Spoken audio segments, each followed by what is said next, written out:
I hit the wrong button. Doing great already. How are you guys? Peter, hello. AB Coffee, hello.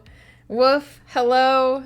Woof will be happy because today will be, although Woof has read this book already, so all of the words that you're about to see, he's already seen. Hello, Banshee. Hey, how are ya? It's small face. I mean, I'll give you guys a choice. I'm actually going to be reading today. So if you guys decide, oops. If you guys decide that you want big face while I'm reading, I can do big face while I'm reading, or I can make the words big so that you can see what I'm reading on the screen. I have no necessary preference. Ooh, I have to fix the, I fixed my overlay because it was in the wrong spot, and I did not move my I didn't move my stuff so that it would line up. So that's great. Smallface is my favorite Marvel hero. What's their superpower? Just to shrink like really tiny?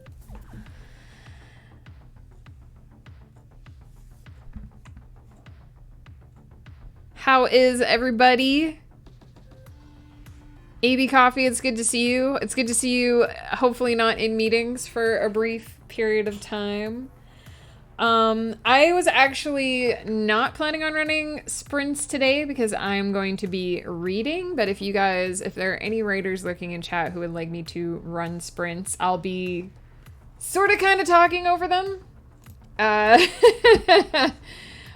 So that will be a thing. But if you want me to run them, I can most certainly do that. I'm just trying to...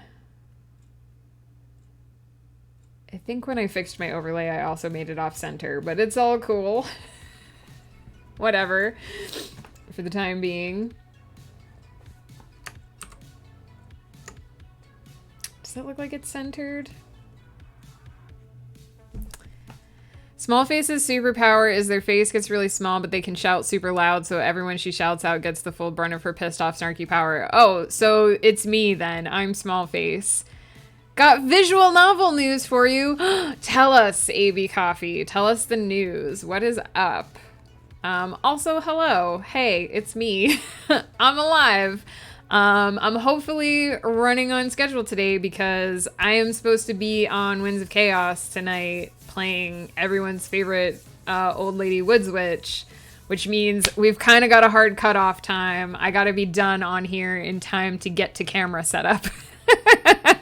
So hopefully we'll get through a couple of chapters. I kind of have I have a like primary goal and a secondary goal. So if we get through the reading fast enough, we can do more. And if we don't, then Sag. My peeps are putting the current visual novel project on hold because we have another smaller, thanks for everyone's input in here from a couple months back, project to focus efforts on, but I do still have an intro sequence from it, and the project isn't dead, so I'm still writing. Nice! That's awesome! I mean, smaller lead-in project is good. Why are you doing Pepe Lost to Ghost Pepper? Just because he's here? He's actually in the kitchen right now, so you're okay, Wolf. He won't see you for a while. You're good. Just be wild for a minute, and he won't notice. Wait, weren't you in the kitchen a second ago? Is he on his phone? He's probably on his phone. I have a link if you'd like to try it. It's about 10 minutes long. Ooh! Yeah, put it in the Discord. I'd love to give it a try. I probably won't get to it today because Winds of Chaos. But I might have a chance to look at it tomorrow. That'd be super cool. Oh, well, close your eyes for a minute so that Woof can have freedom. Oh, your Pepe lost without him. That doesn't sound right. But yeah, AB Coffee, that's awesome. I would love to check it out. I don't know, Ghost Pepper might like to check it out too. So pop it in there. We'll give it a go. I'll certainly let you know when I have a chance. If I don't get to it during the week, I'll definitely make time on the weekend to look at it. Just so people know, I actually don't have the visual for it because I'm horrible. But Ghost and I are doing a mega charity drive this weekend with a bunch of other streamers. It's going to start Friday night. It's going to run all the way overnight, Friday into Saturday, all day Saturday, and depending on how late the finale runs, it might run into Sunday, depending on your time zone. So I'm going to be on Team Ghost Pepper. We're going to be playing Core Keeper during our time slot. I don't know what all of our donation rewards are yet, but I did promise that at some dollar amount, Madame Striker would read Twitch chat's tarot. So make us some unknown amount of money for charity, and I'll read your tarot. Everyone's tarot. I'll read everyone's tarot together. The real reason we're on holding this project, art is expensive. Yes. Yes, art is expensive. That's the thing. I would love to write a visual novel as well, but I don't know where I would ever get like the art for it. I could probably figure out the programming, but where am I gonna get the art? But I do think I'll write like I do want to kind of write like a choose your own visual novel type thing, and I might just do like a web one without art or something. We'll get to that PowerPoint that you have for us someday. Oh shit. I meant to disable those for today. I'm gonna have to do that because I can't read it in accent. Peter, I will send your points back, and if I can't send your points back, I'll do Jakella for the beginning of stream, but once I start reading, I can't read and do accents at the same time. Hang on. Sorry, guys. That's not the right spot for that. Viewer rewards. Let's manage what is turned on for today.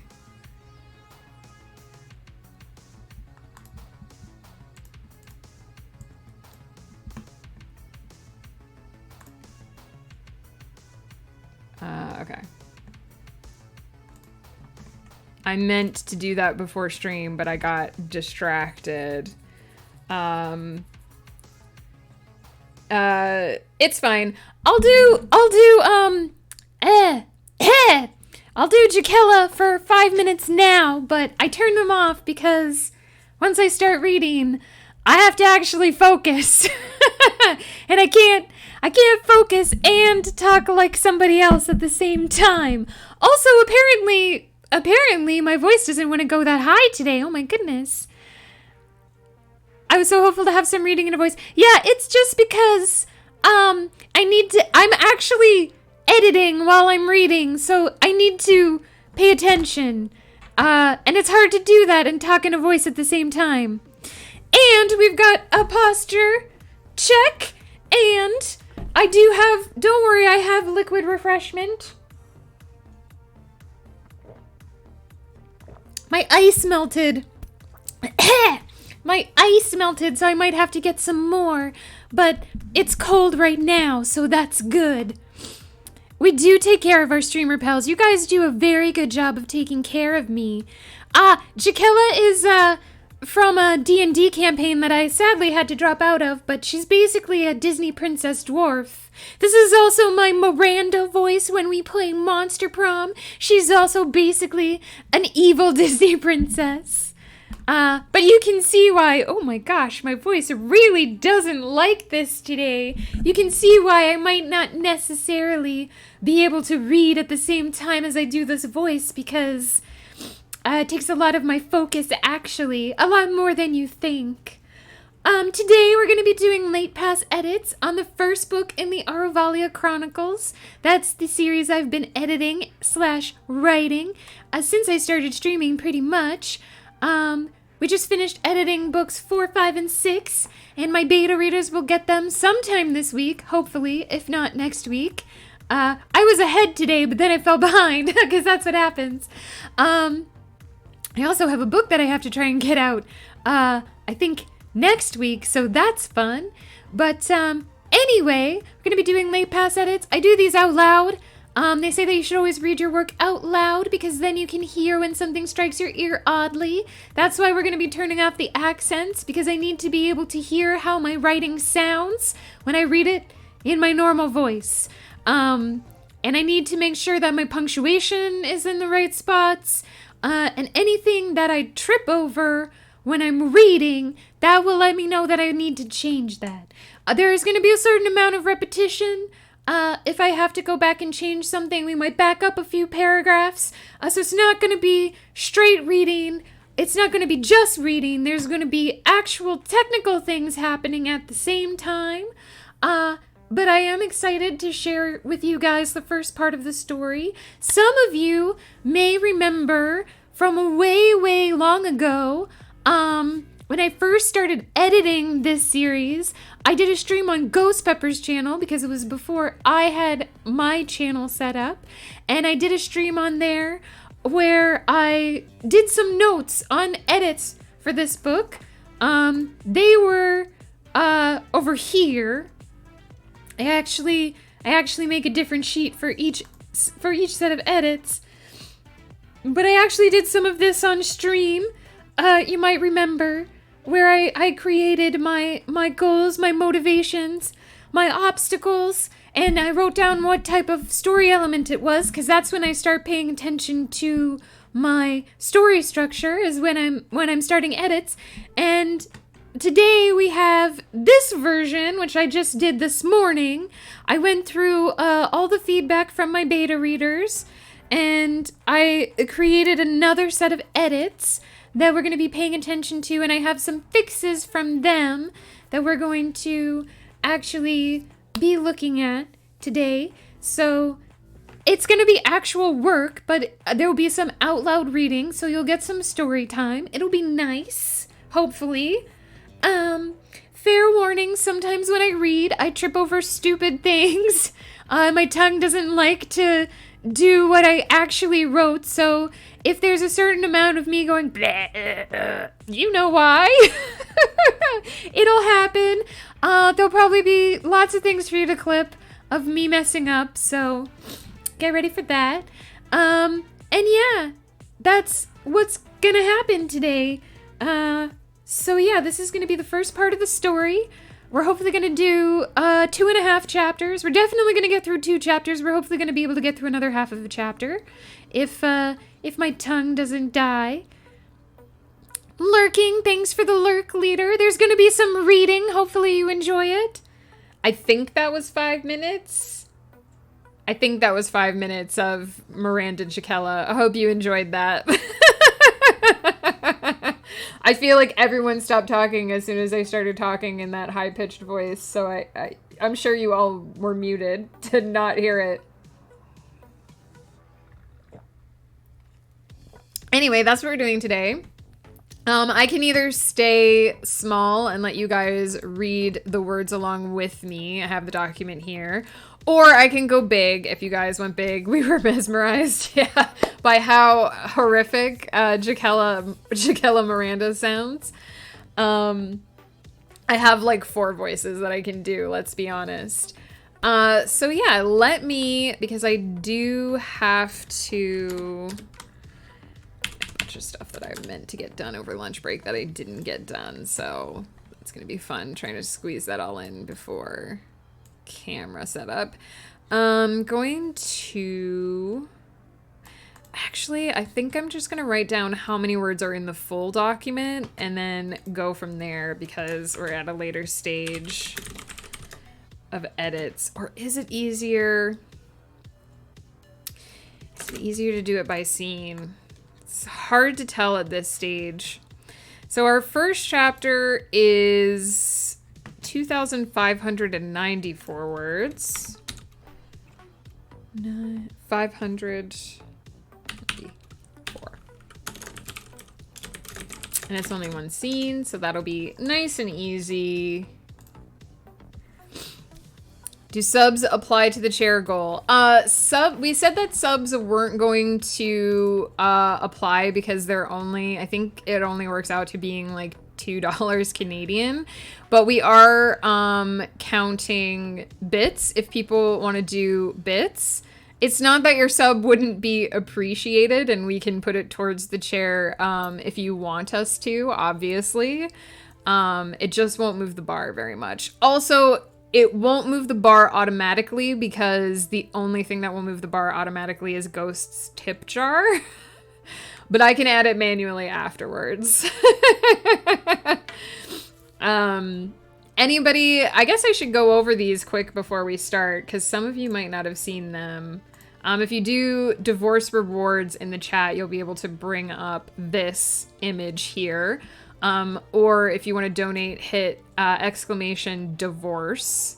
Yeah, Ghost explained that Twitch takes most of the sub revenue. They also take a cut of bits revenue, but we will count any bits that are donated towards it.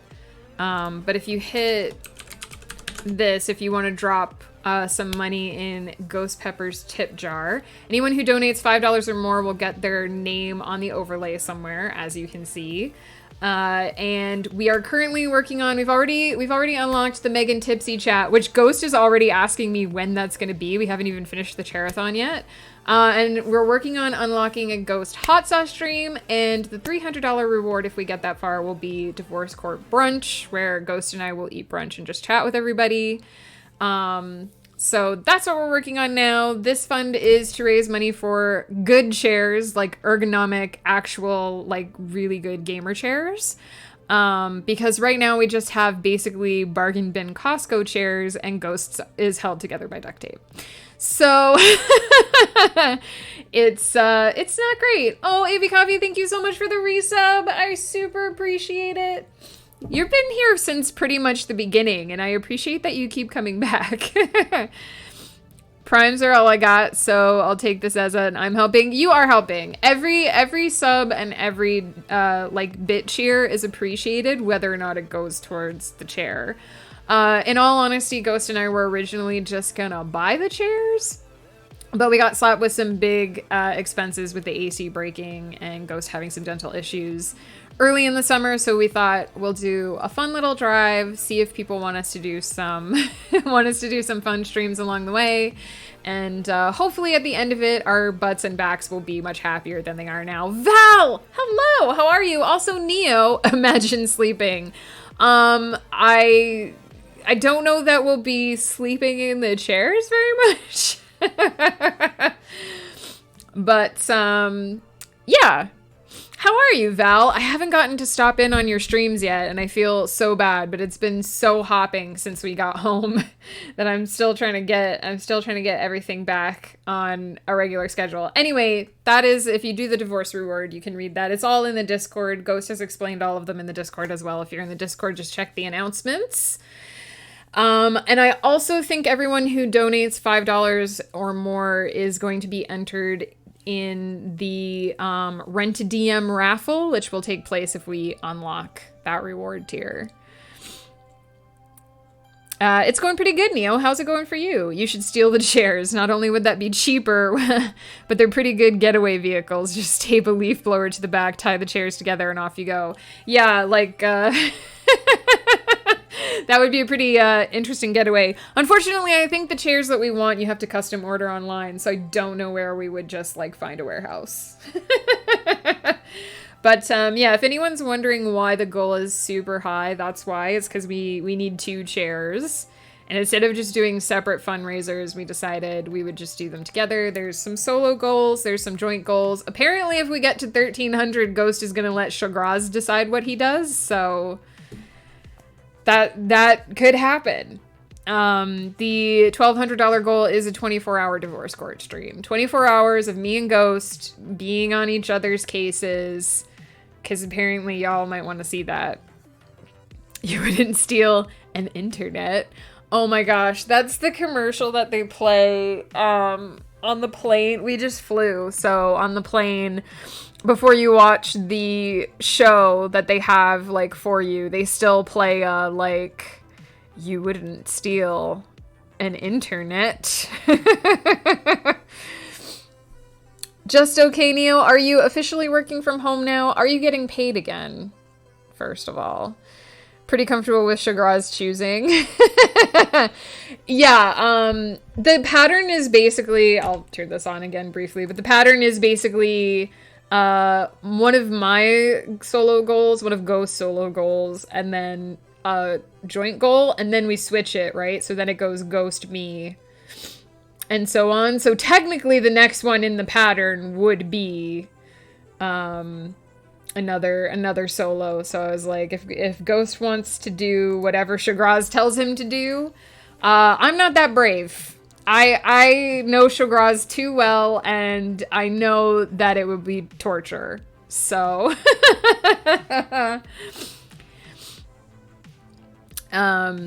okay, I'm gonna start getting ready to read the first chapter. So if y'all wanna get settled in with your blankies and your drinks, getting paid, and I'll work home soon, 3 weeks or so. Nice. I mean, as long as they're paying you again, because I can't believe they weren't paying you in the first place. So how this basically works is, for each scene, I have a list of notes that I have to go over and address in order to make sure, I have this open twice apparently, in order to make sure that, these are my beta readers' notes. I'm gonna actually move these because I don't know if they really want you seeing them. Turn off the formatting markup because I don't need that. But basically, they've gone through, they found all my typos, they've marked everything that they think is clunky or needs my attention. There's not a lot in the first 3 chapters aside from some typos. So what we're going to do is, for each scene, I'm going to go through, I'm going to correct the mistakes as my beta readers have found them, and then we're going to read through each scene, and there might be a lot of me muttering to myself about things I need to fix in the middle. So it'll be a little broken up. Like I said, I'm going to stumble over my words at some point because it always happens when I read. Normally, I don't let anybody hear me do this part of the process. I even banish Ghost from, like, the upstairs while this is happening, or tell him to, like, pointedly ignore me because I don't usually let anyone listen into this part of the process. So I'm a little bit nervous about how this is going to go, but I thought it would be pretty cool for you guys to hear the beginning of the book. Also, Val, did I ask how you are? Sable Aradia, thank you so much for the raid. And also Aaron, because I know you were streaming with Aaron. How did it go, you guys? I'm sorry I had to duck out. I got busy over lunch. I started trying to read what Neo was saying at the same time I was talking. Look, this is what it's going to be like when I start reading. I usually do not let Ghost listen to me read. I usually don't let anyone listen to me read these edits, so I'm usually too embarrassed for people to hear me reading my stuff when it's not technically finished. Prepare to be boarded. Oh no! Val, get your shields out. I'm doing well, bouncing back and forth from my keyboard. No worries. I know it's a bit later, considerably later in your part of the world than it is for us. It's like dinner time for you, and I just finished lunch. Daz, hello. Sable, hello again. Have no fear, Aaron draws near. It was so cool getting to sit in on your stream for a while. I haven't been lurking on Twitch as much as I did before we went on our trip, so I'm trying to get back into visiting everybody and saying hey and lurking while I'm getting other stuff done. But I got really busy over lunch. There were a bunch of unexpected things that popped up that I needed to do, so. Everyone will judge you and point at you at the first mistake. I know. I expect there to be a lot of clips. You guys have no idea how many times I read my own writing and I don't even read the words that I wrote down. I'll read a sentence and I'll be like, that sentence doesn't make sense. And then I'll go back and read it again and I'll be like, because I didn't even actually read what I wrote. So this is going to be interesting. Oh yeah, shout out. I almost forgot. Oh my goodness. Where's my brain?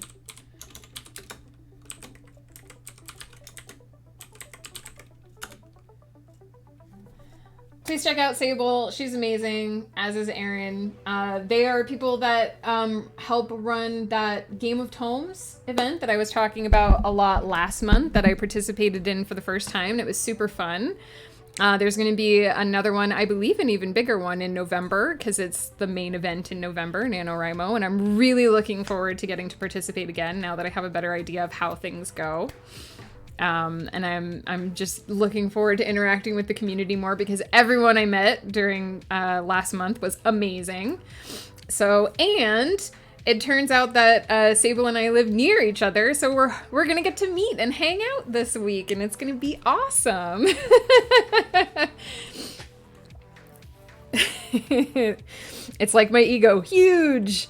Yeah, I vaguely remember running into a couple of Game of Tomes streams last November, but I had really I had just found the Twitch community, the Twitch writing community, because I had hung out previously mostly just with gaming streamers, and I remember just being like, I have no idea what this is, but it looks interesting.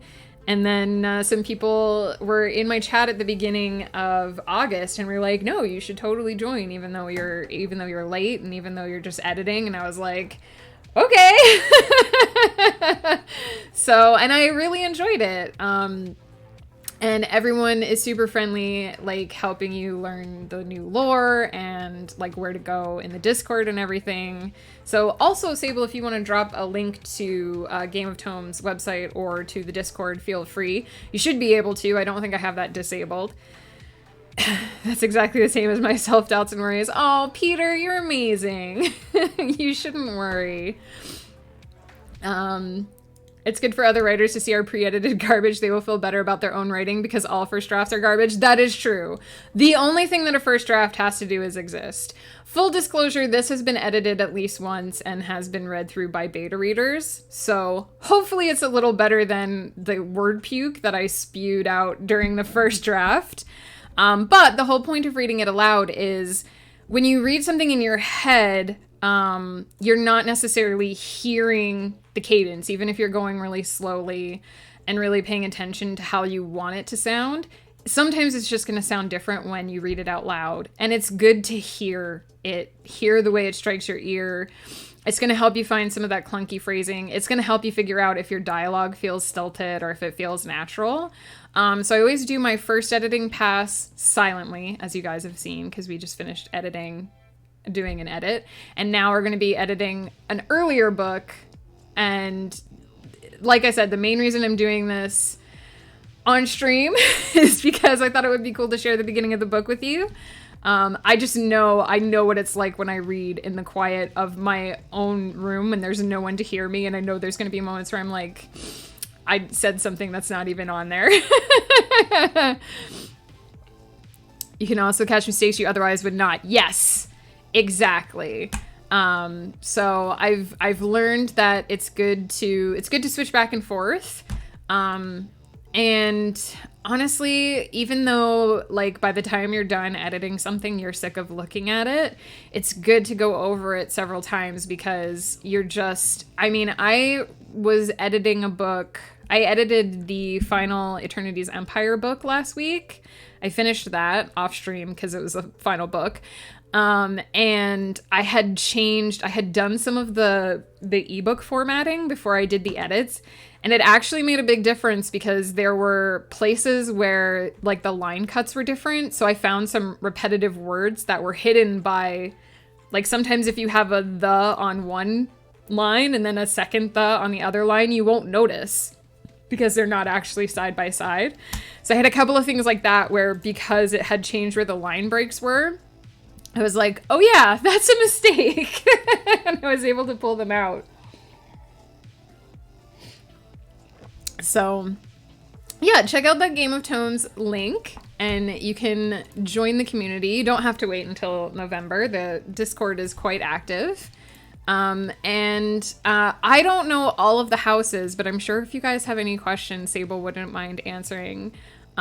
Because she's one of the organizers. She obviously knows a lot more about it than me. But if you're wondering, I'm in House Mollusca, the octopus house. And as you can probably see, this sitting this sitting behind me, and also this sitting behind me, it's fairly appropriate. This was made for me by It's Woof, for anyone who didn't know. My nice little springy octopus. Well, mine just typed them in chat, not going anywhere. No worries. Good luck on your voice call. At my job, people will correct my typos and mistakes. I mean, at my job, people will correct my typos and mistakes too, Neo. But it's my job to correct them anyway, so... Gotta take off for now. My plotting office hours for Game of Tones are beginning, but we'll be lurking. Thank you, and thanks for stopping by, Sable. Recruiting you into the lore because you're so close and you're Moleskin. Hey, I'm ready. I'm ready to be recruited. Tell me what you want me to do, and I'll do my best. I'm here for it. I will probably need a crash course, but I'm here for it. I'm ready.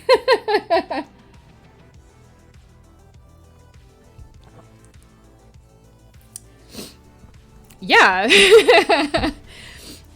I remember when I was watching the rewards streams, not the rewards, the results, that's the word. I'm already getting my words mixed up. I remember when I was watching the results streams, I was like, these videos just look super fun, and you guys clearly have fun making them. So 100%, if there's something I can do to like help out or get involved, I'm there for it.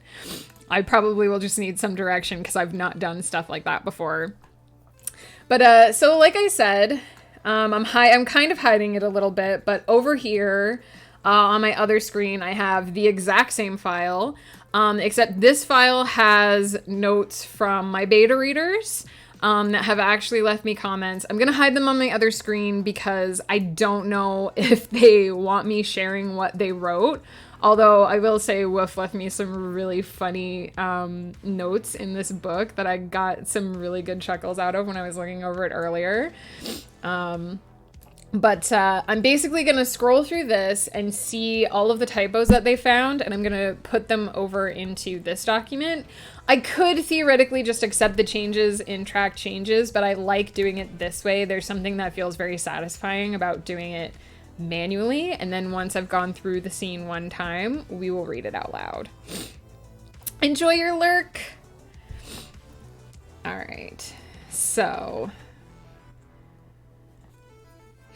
the first one is not entirely straightforward because it's a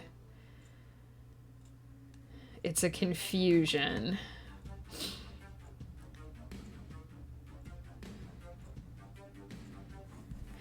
So, let me find it in here.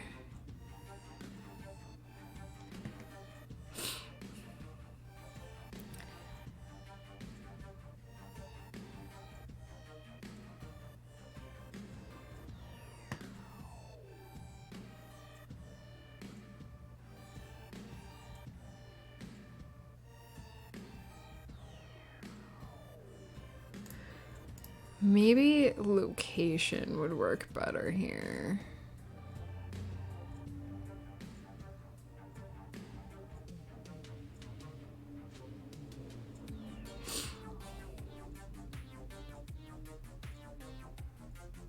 Let's try that.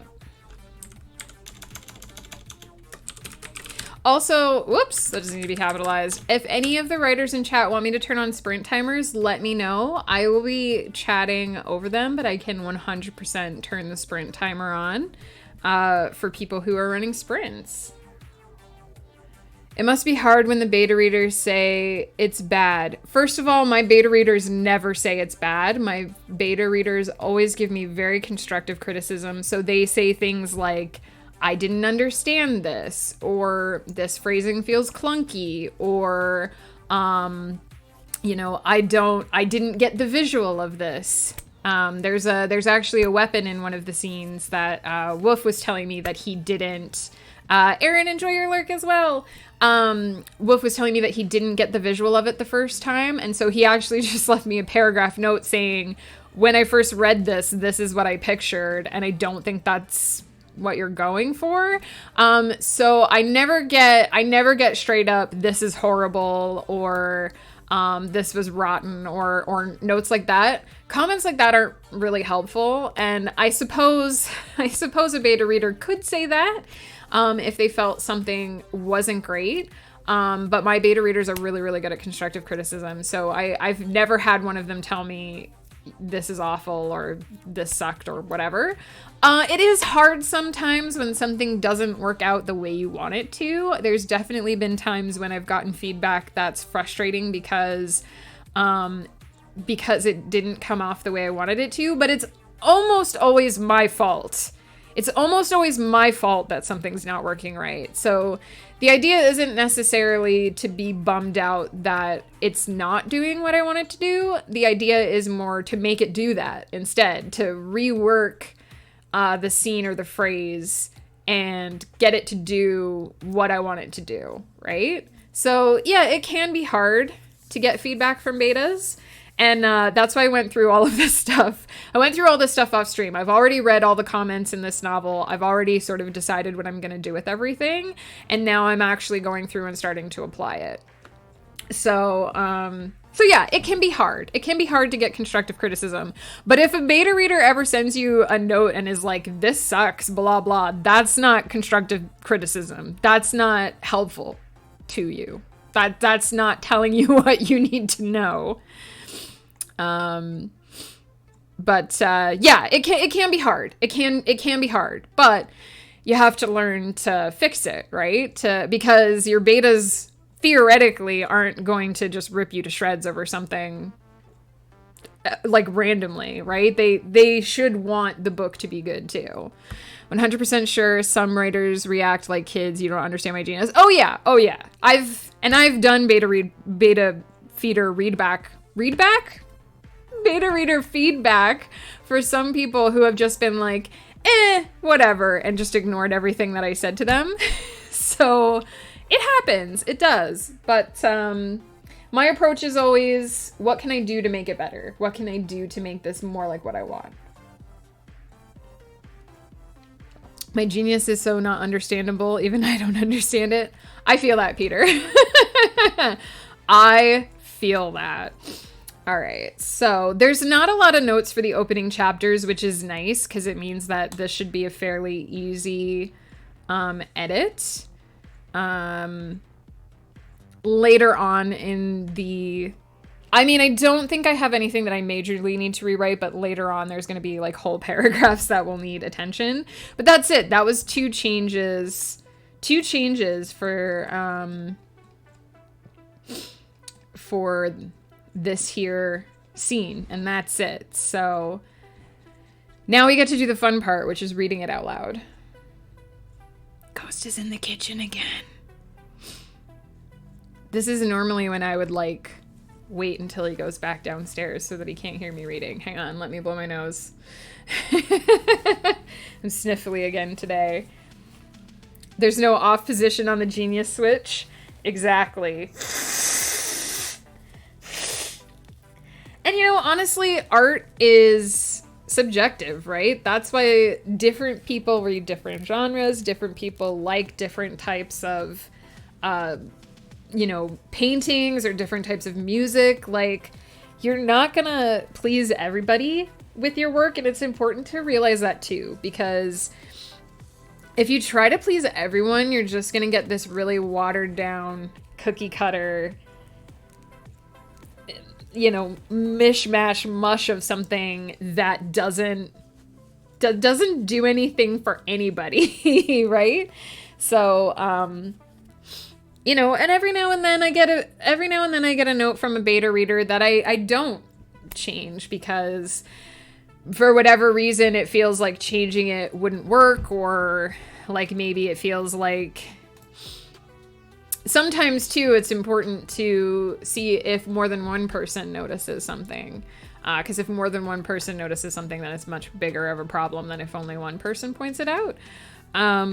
So yeah, you're never going to take everyone's advice 100%, or sometimes I fix it differently than it was suggested to me to fix it, right? But I'm never going to hit 100% with everybody. And I think realizing that is important too. All right, hang on. let me psych myself up for doing this here reading. Do you guys want big face while I'm reading, or do you want to be able to read the words along with me? I'll give you 30 seconds for the stream to catch up. I must be a genius of compulsive organization. Maybe you are, Neo. Maybe you are. I like to think I'm organized, and then I looked back over my schedule for this week and I was like, I definitely miscalculated a few things, but it's fine. We're running with it. We're going with it. We're locked in now. It'll get sorted out. Would like to read? All right, I will leave the words, since I'm reading these words out loud, they can't be spoilers. So I will leave them so you can see them. Atlantis, hello, I'm pretty good. We're about to start reading some of this book out loud. So get settled in, get comfy, get ready for me to trip over my words a little bit. All right, so this trilogy is called Once Upon a Dream. There's a lot of breakdown here. The series is called Aruvalia Chronicles. The first box set of the first trilogy will be called Once Upon a Dream. And this here book that we're reading right now is called Eyes of a Stranger, which is the first book in the series. Author Anderson, hey, you're just in time, Angelique, to hear me do some reading. Heavy in edits today, but wanted to say hello and tell you I'm quietly lurking. Angelique, do you want me to turn on the sprint timer? Would it be helpful to you? For a long time when I was younger, I took the approach that if someone didn't understand it, that was on them as the reader, not me as the writer. Yeah, I mean, some writers always take that approach, but I think trying to make sure that you're telling the story as clearly as possible is the most important thing. Oh, thank you for doing the books command, Peter. You can check out what I've already got published at that link. All right. Buy these things or I'll punch you in the kneecap. Peter, you're so sweet. Only buy my things if you want to buy my things, though. All right, this book is called Eyes of a Stranger. And the first chapter, I name all my chapters. We're almost done with names. The first chapter is called A Glance in the Mirror. The Rhetoric, thank you so much for the raid. Welcome in. You guys are just in time to hear me read over some of my own stuff.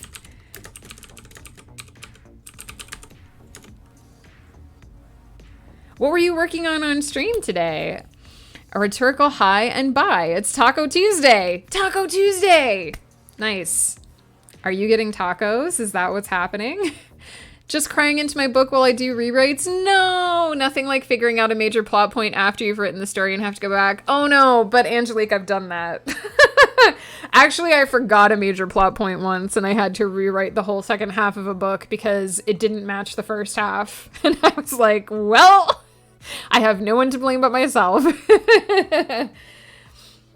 Tuesday, I forget what. I think it's Second Wednesday. Is Second Wednesday? Was Prime Wednesday? Second Wednesday, actual Wednesday. Am I remembering them right? That's what happened. Angelique, it happens. Forgive yourself. Blame your characters. They didn't tell you. They didn't warn you what you were doing ahead of time. All right. I'm gonna stop looking at chat for a hot minute and actually read this. All right. Chapter 1, A Glance in the Mirror. Watching her reflection assume a stranger's appearance turned Clara's dream into a nightmare. It started with her hair, which was easy enough to stomach. In fact, Clara watched with fascination as her pale locks, bright even in the bathroom's dim illumination, expanded like seedling tendrils seeking sunlight. Within moments, the silken strands brushed her shoulders. They assumed an orange tinge as they continued to cascade down her back, forming the sort of ringlets she had always admired. By the time the thick curls settled, they were as red as newly sparked fire. By the time the thick curls settled, they were as red as a newly sparked fire. Do we need that A? It starts. I'm already muttering at myself. Neo is here. Right in the chat? Why are we writing in the chat? It is a wild Angelique. She's rewriting to fix some plot holes in her book. In Series 1 of my story, I wrote a storyline, then I forgot all about it and wrote it again in Series 3 and forgot again and then started writing it in Series 4. I keep extensive notes, but I still repeat information sometimes. By the time the thick curls settled, they were as red as... I don't think it needs the A. I know, what a silly thing to get all worried about. Lord Gallicrond, thank you so much for the follow. Welcome, welcome. How are you? Peter is also here, Ghost, just so you know.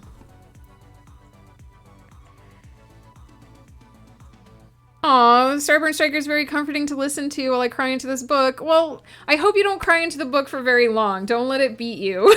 Don't let it have those tears. But I'm glad that I could be soothing. I'm actually going to start reading this whole scene over, so get ready for this to be a thing that happens a time or two.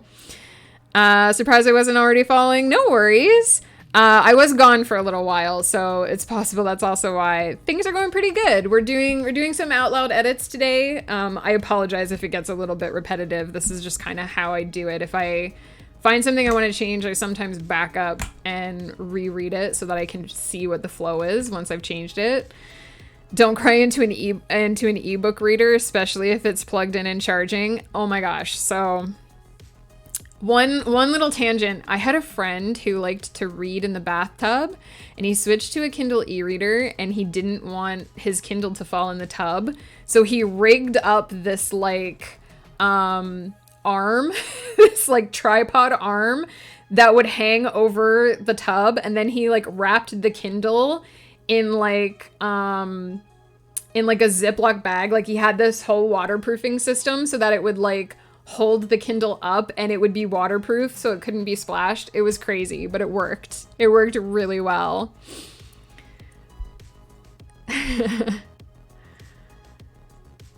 Got my planning done for D&D tonight. I went down to talk to Ghost earlier and he was like, don't look at my screen, it's all secrets. And I was like, okay. All right, let's start again. Watching her reflection assume a stranger's appearance turned Claire's dream into a nightmare. It started with her hair, which was easy enough to stomach. In fact, Clara watched with fascination as her pale locks, bright even in the bathroom's dim illumination, expanded like seedling tendrils seeking sunlight. Within moments, the silken strands brushed her shoulders. They assumed an orange tinge as they continued to cascade down her back, forming the sort of ringlets she had always admired. By the time the thick curls settled, they were as red as newly sparked fire. By then, Clara was enraptured by her shifting face. The elegant edge of her jaw and the dignified jut of her cheeks seemed to round, becoming fuller and flatter, regaining much of the baby fat they had recently shed. She expected this to hurt, expected a scream to pass her lips at any moment, but she felt only a dull tingling sensation, as if her cheeks and jaws had fallen asleep, and her fears remained frozen in her throat. She lifted her hands. Her fingers had grown awkwardly long and gangly, but she let them slide across her smooth, unblemished skin. Dots appeared on her cheeks, a line of freckles that soon resembled a star-studded midnight sky. The transformation picked up speed, rippling across her lips and nose, reshaping her ears and even shuffling her teeth. With panicked desperation, Clara clawed her face with See? Messing up already. Dots appeared on her cheeks, a line of freckles that soon resembled a star-studded midnight sky.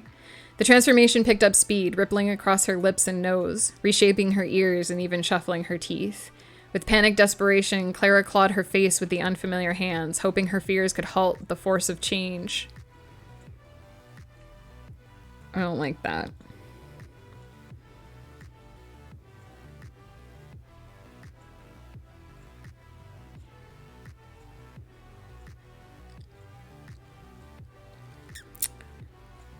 I think I'm just gonna make it the change. If I glare at it intensely, maybe it'll change itself. The transformation picked up speed, rippling across her lips and nose, reshaping her ears and even shuffling her teeth. With panicked desperation, Clara clawed her face with the unfamiliar hands, hoping her fingers could halt the change. At this rate, she would surely become a monster with misshapen bones, twisted flesh, and wretched fangs. That the change didn't extend that far seemed somehow worse. If she opened her mouth and growled into the mirror at the yawning darkness stretching beyond and behind her, she would know for certain she was dreaming. I just realized that I have change here and change here. These are the things. These are the things that you get super fiddly about when you're editing. I will always say hello to you more, Peter. Yes, give Peter all the love. I can't describe things like you do. Everything is smooth. You want to know more. My writing is so dry. I mean, practice, Neo. You practice a lot, and then you do things like what I'm doing now. I'm getting really, really fiddly about my word choices. So I'm using change a lot here. I'm also using transformation a lot. Maybe I should... Here's a good thing that you can do sometimes is... I'm going to use a reading highlight and see if I used this word. I did. What about... Ooh, ouch. That's a lot.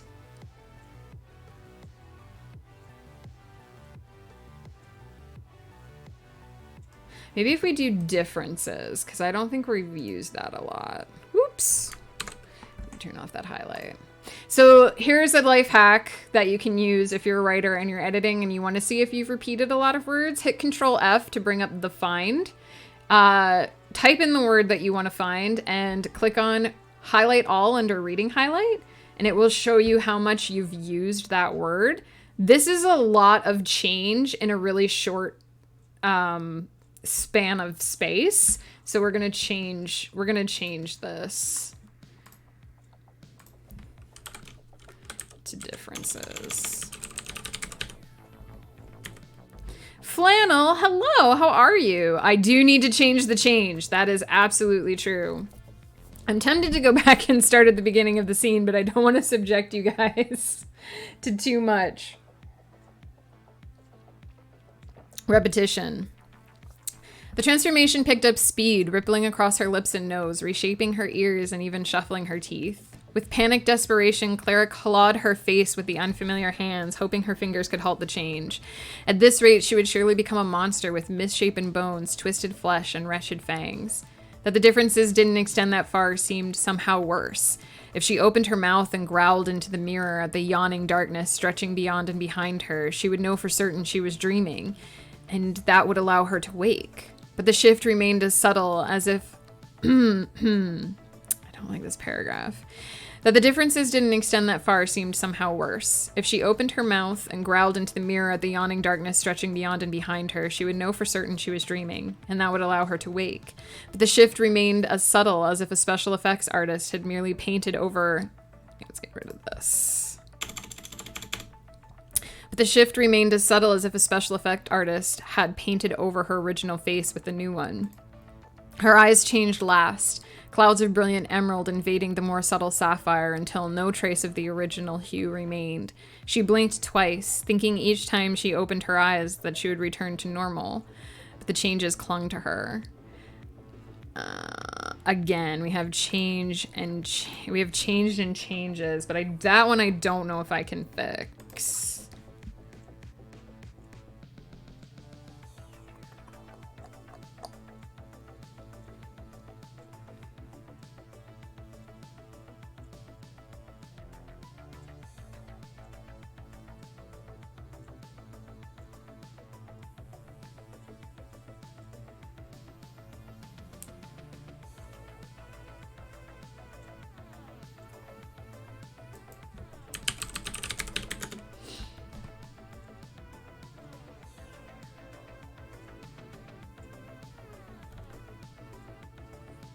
Ooh, maybe aberrations. I like that, actually.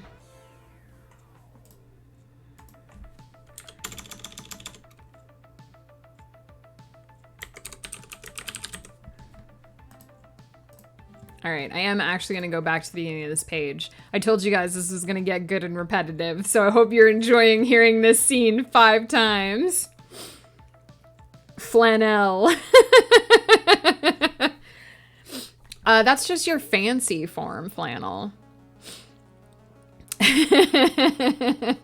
How are you, Flanny? May I suggest the word prognosticate? If I can find a place to put it, flannel, I'll keep it in mind. All right, we're going to start the whole scene over. Hopefully we'll get past the whole first page this time.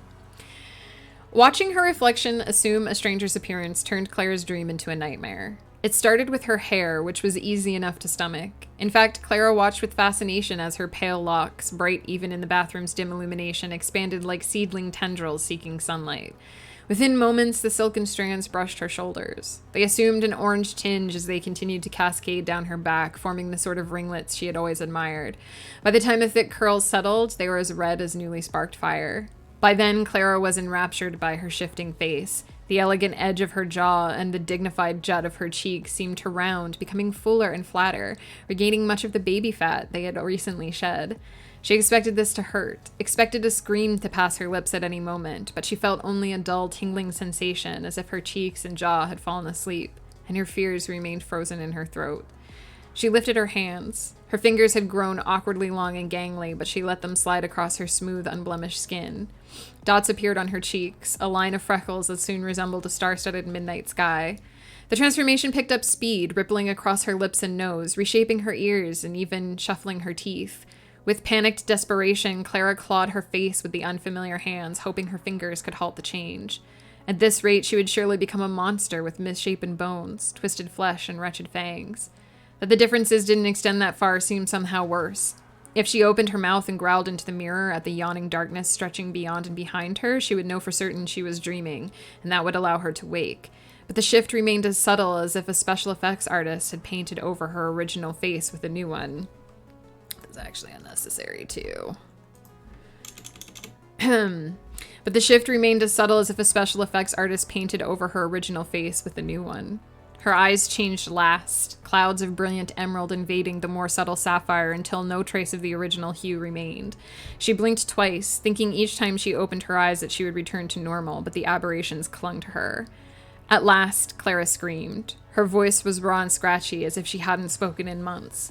The force of her terror shook the darkness and shattered the mirror, forcing the dream's grip to release her. She woke with a jolt that slapped her against the bed as if she had just fallen from some great height. That should have been the end of the ordeal. She should have just rolled over and gone back to sleep, allowing a more gentle dream to carry her away. But the effects of this nightmare were not easily dismissed. For several minutes, Clara lay shivering, trying to calm the rapid pounding of her heart and clear the incessant buzzing from her ears.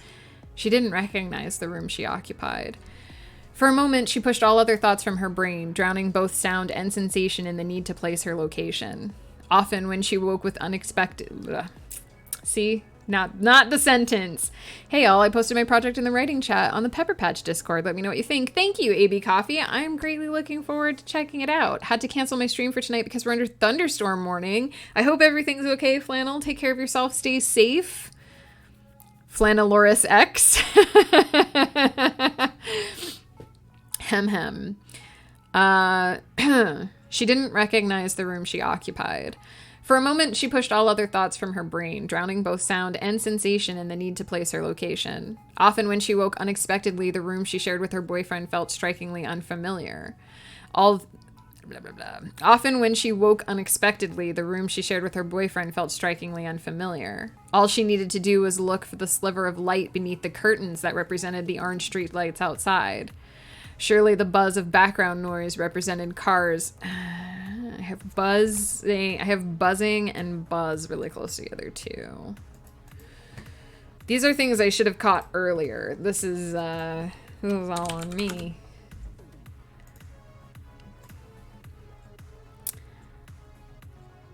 Let's check this.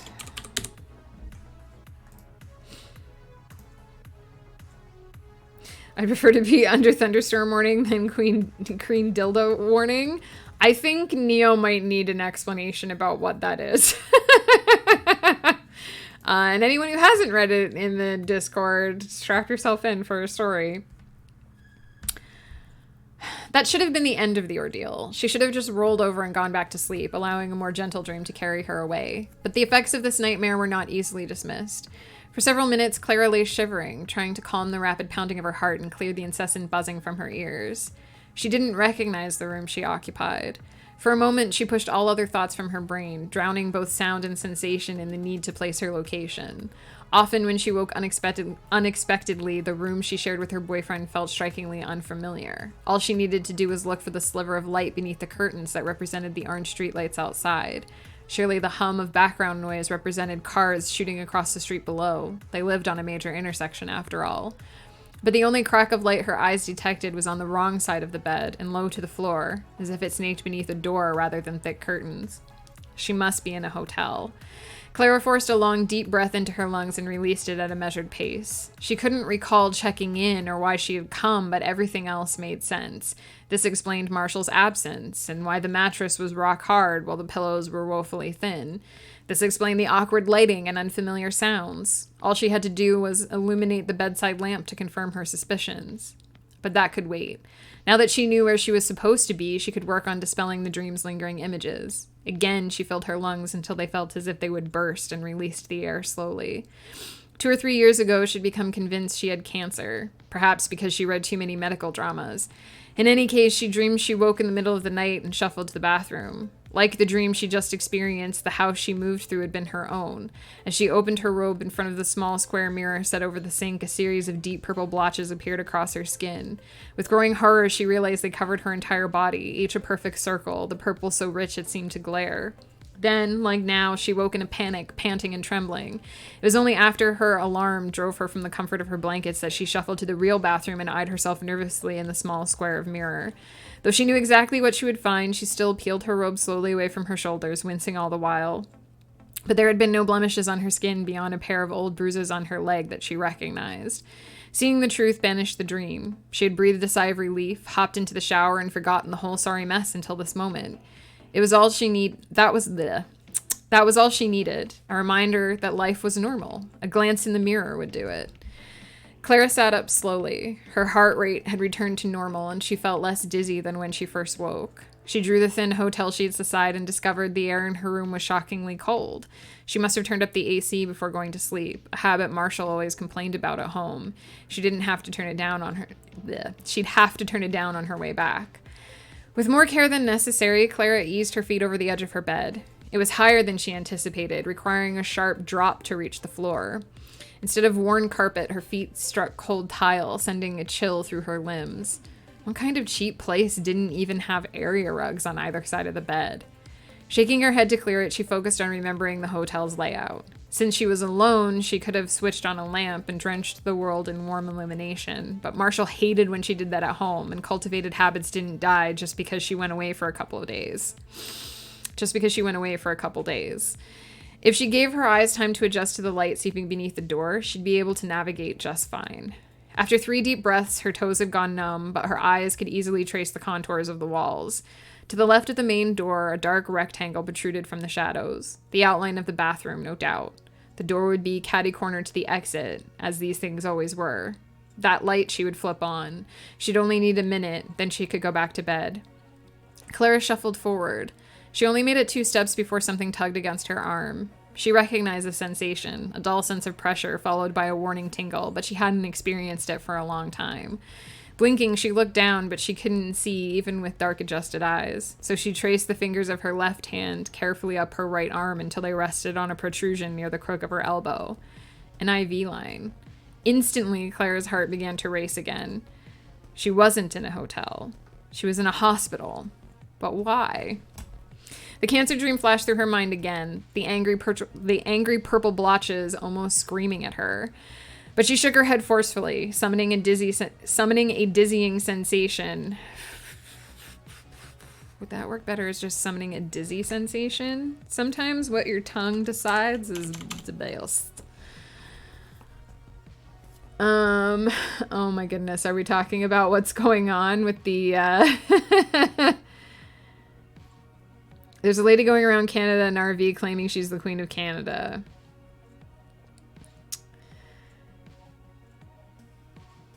Queen Dildo is trending in Canada because a woman named Romana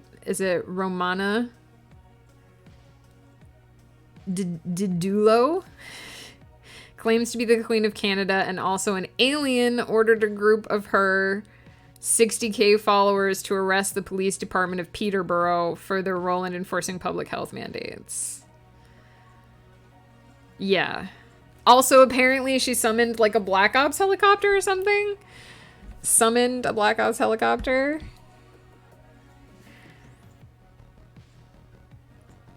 It's fascinating how people need a leader to follow to justify the weird way to think. I mean, if this were a ghost stream, we would be having a very in-depth conversation about that right now.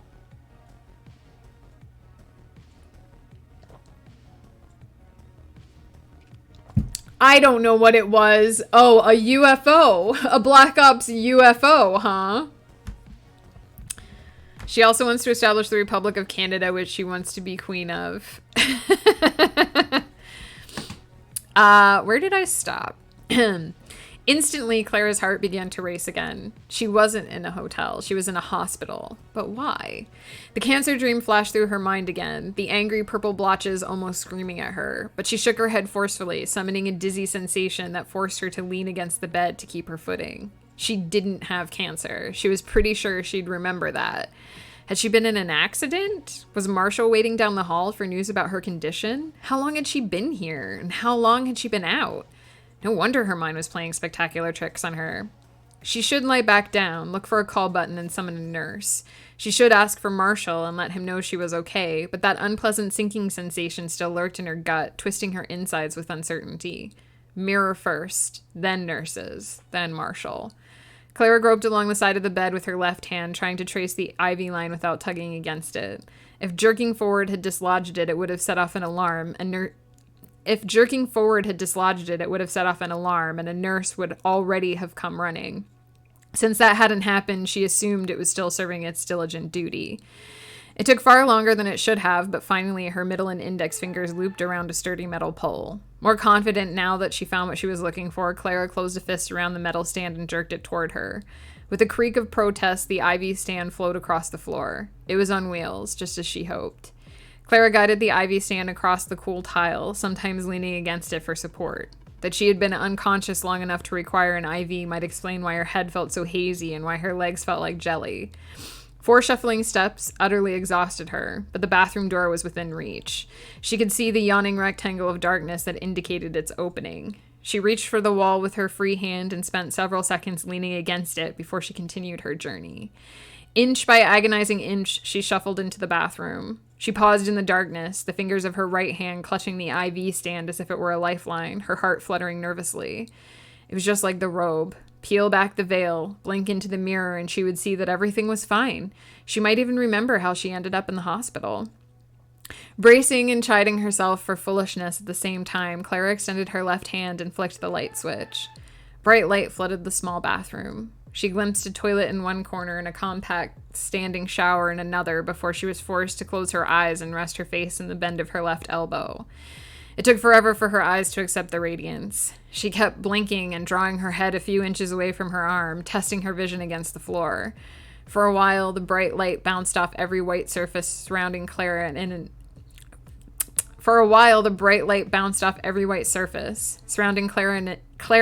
impenetrable haze of brilliance. Sorry, checking something. Radiance, not brilliance. For a while, the bright light bounced off every white surface, surrounding Clara in an impenetrable haze of brilliance. But slowly the effect faded. Her gaze traced the lines of grout between the tiles, then she lifted her head. Green eyes blinked at her from the mirror. A dark line of freckles speckled her nose and cheeks. Matted red tangles clung to the sides of her face and neck. Clara's jaw fell open. This simply couldn't be.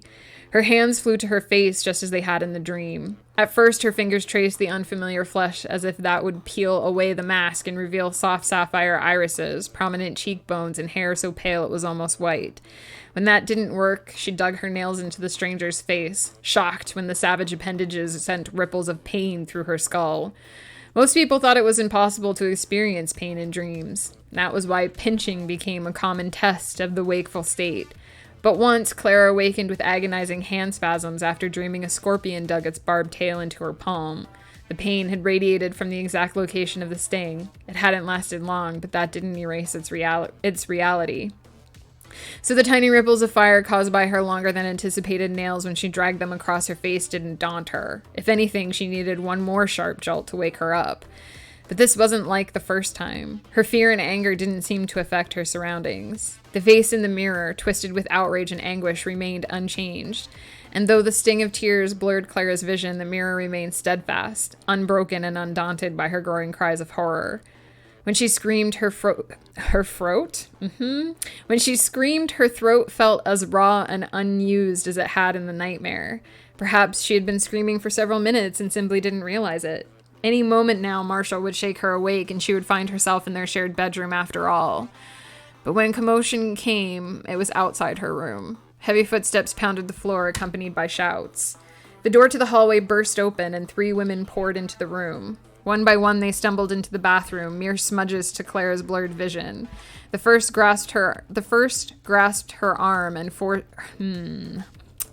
If I could read the words written on the page, that'd be great. Not her throat. I know. Flannel, please.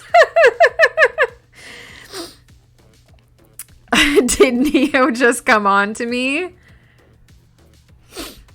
I am secretly who you want. Oh my goodness. Where did I stop? When she screamed, her throat felt as raw and unused as it had in the nightmare. Perhaps she had been screaming for several minutes and simply didn't realize it.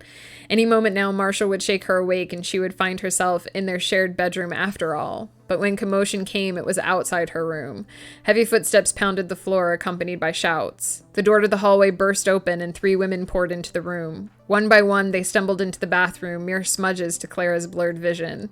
The first grasped her arms and forced them away from her face, while the second grabbed her shoulder and gasped as she examined the situation. 3 fine lines of blood streaked Clara's right cheek, though the left bore only the red haze of heavy scratching. 3 fine lines of blood. Why is this sentence messing me up so much? 3 fine lines of blood streaked Clara's right cheek, though the left bore only the red haze of heavy scratching. Jennifer, the third woman barked. She had an odd accent Clara couldn't place. Jennifer? Who the hell is Jennifer? Are you all right, Jennifer? The second woman insisted, shaking her gently. Clara ignored them. She tried instead to break her hands free of the first woman's grip so she could claw at her face some more. She should have been able to control this dream, to send the intruders away. What's happening? The third woman demanded, her eyes darting between her companions in the mirror.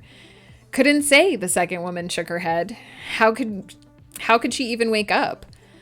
Calm down now, darling, the first woman insisted, tightening her grip on Clara's wrists. You shouldn't be wandering around when you've been asleep for so long. You'll hurt yourself. What's happening? Clara shrieked, realizing only when the words struck her ears that even her voice sounded wrong. Let me go. This is wrong. All wrong. The women exchanged glances over Clara's shoulders. Clara tried to shrug them off, but the second woman was also restraining her now, and the nurses tightened their grip every time she increased the frenzy of her movements. She had to wake up. Why the hell couldn't she wake up? Hold her still for a moment, the third woman commanded, her voice grim. Panic exploded in Clara's chest. Something bad was about to happen, something worse than being unable to wake up and return to her proper body. But she only had a moment to contemplate it before she felt a sharp prick near the base of her neck. Clara gasped. Her vision grew blurry. The haze in her head grew stronger, making her brain feel like clouds and her tongue feel like cotton. Her legs turned to jelly and her knees gave out. She was only dimly aware of 3 sets of arms catching her as she fell deep into oblivion. And that's the first chapter. Man, that took a while. Don Cherry sounds like a fancy alcohol. That's what I thought when I first moved to Canada. Not gonna lie. Or like a dessert. Right. We changed exactly 1 word. So we started at 2,594. We're ending at 2,995.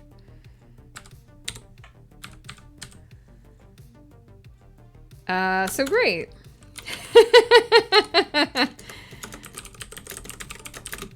There are some really fiddly little changes in there. Hopefully not all the chapters will be like that. That was definitely on me that I didn't catch some of those repetitive phrases. the first time around. Let's see how many words in the first part of chapter 2. 2,479.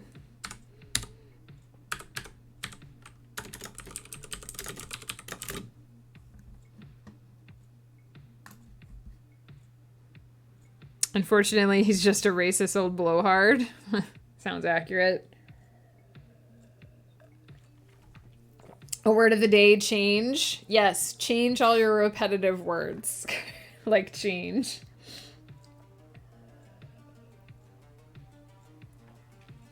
He's not great. From what I understand, I have almost no experience with his broadcasts, but I've heard things.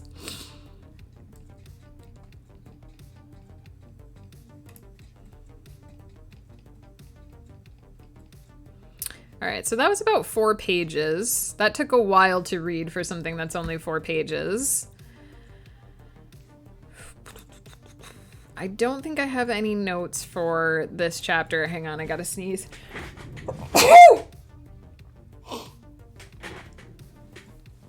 Change, here's your nickel back. Immersa, no, what are you doing? No, don't do this to me. Oh, Ghost is gonna have to use that as a dad joke on stream.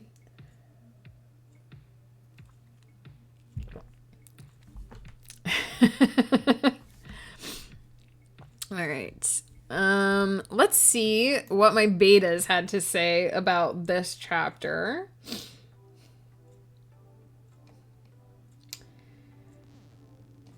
So we got a typo on here.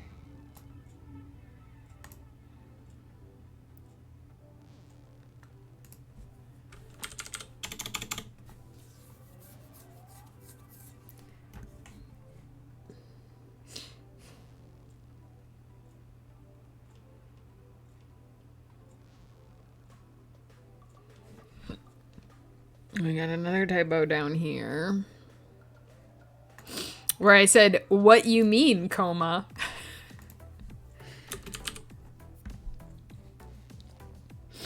Unintentionally.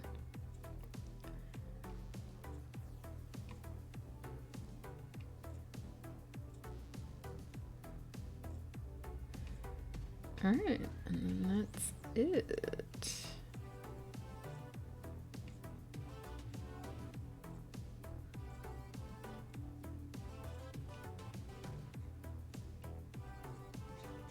There's only one note for the next chapter, for the next scene, so that's good to know. Squanchy, hello, how are you? Peepo sus. For anyone who missed the beginning of stream, we are doing late pass edits on the first book in my Aruvalia Chronicles series. We've just finished reading the first chapter. There's a little bit of repetition in there because I had to make some changes. We are working on polishing this up, making some very subtle, fiddly, finicky little changes, trying to get it to read absolutely perfect. It's almost 1 a.m. and I go to work. Neo, take care. Get some rest, or get some work done and then get some rest. What concert only costs 45 cents? Oh, God. I don't know what concert. Editing drafts, when does the drinking start? The drinking starts during Winds of Chaos. I have to be coherent. Sorry, it just got really dark in here. I was like, did one of my lights burn out? But it didn't. Just the 50 Cent featuring Nickelback. Oh my God. Oh my God. Get out. Get out, Ghost Pepper. Nickelback. Yeah, because a nickel is 5 cents. So a nickel, if you give a nickel back from 50 cents, it would be 45 cents. I can't believe I just explained that joke. But English isn't Neo's first language, so there you go. Freebie from me. Yes, we are doing some edits on this here book, but I'm reading it out loud so you guys get to experience a little bit of it. I do sometimes trip over my words, so I apologize for any repetition. And also, if I need to change something, I do sometimes back up and make sure that it's doing good. But it gives you an idea of how my brain works through these edits, muttering to myself and all. So, Squanchy, how are you? What are you up to? I'm suddenly chilly.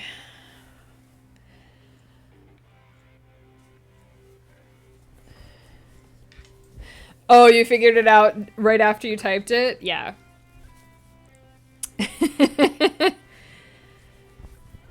Take care, Neo. Thank you so much for stopping by. I hope you enjoyed what you heard of the story.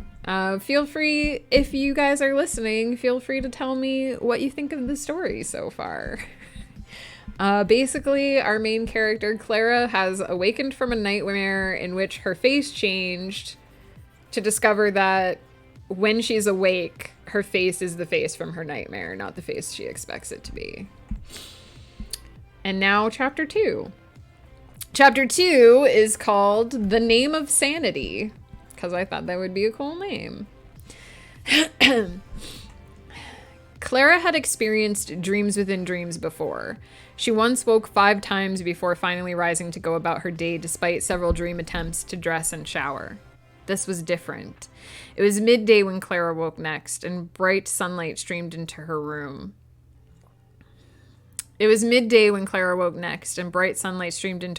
Staining the underside of her eyelids red.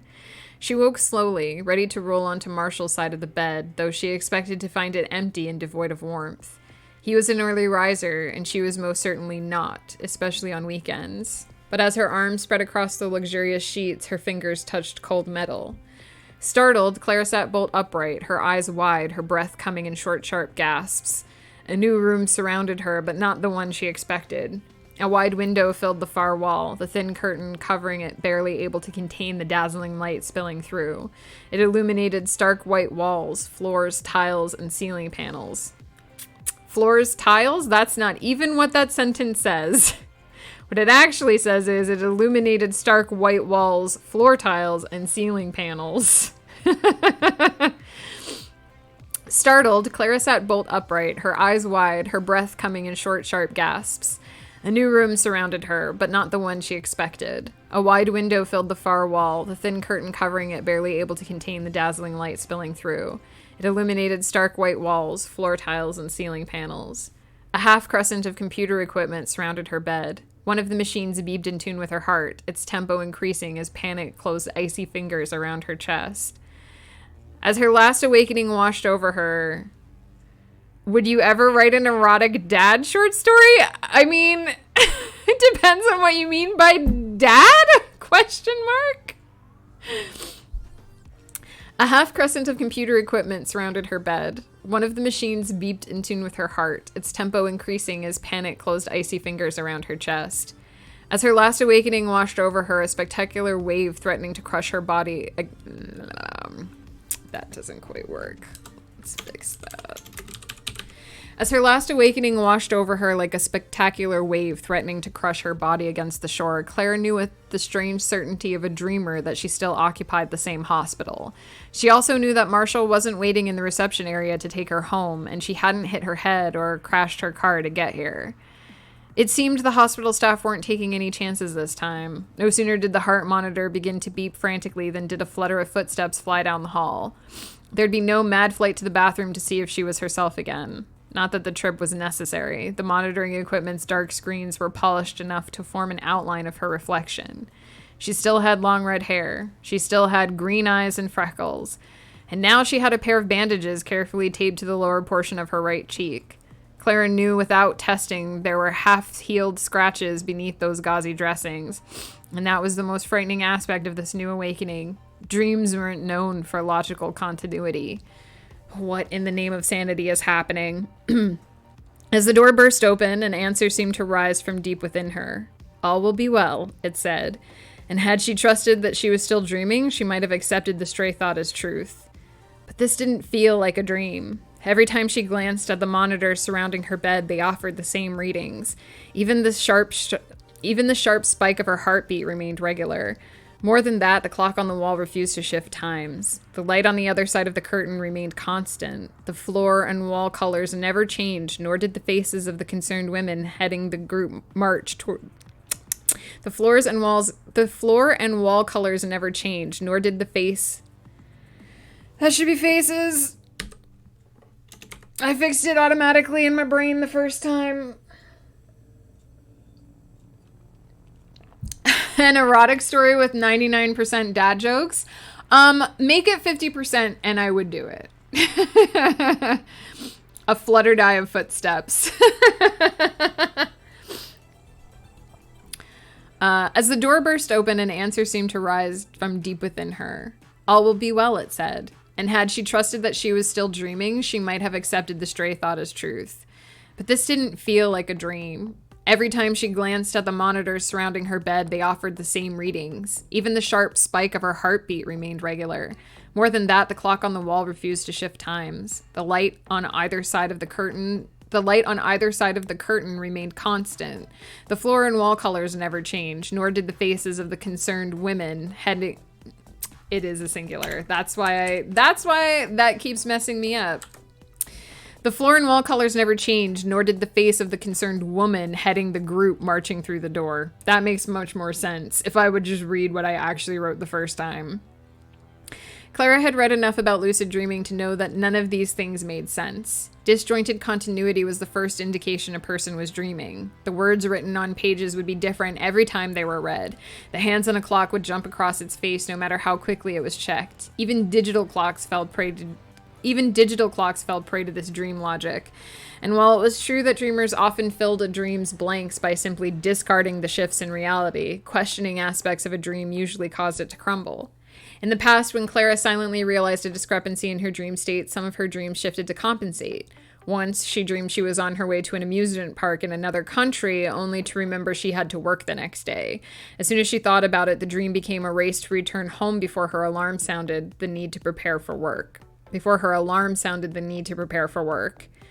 Jennifer, are you feeling all right, darling? The first woman to reach her bedside demanded breathlessly. Her feathery blonde hair and sky blue eyes produced a flare of jealousy in Clara's chest.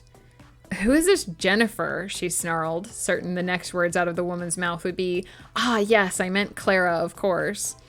Instead, the woman's face crumpled with confused concern. She glanced over her shoulder at one of the other women who had burst into the room. There were 4 of them, the same 3 who had come to the bathroom.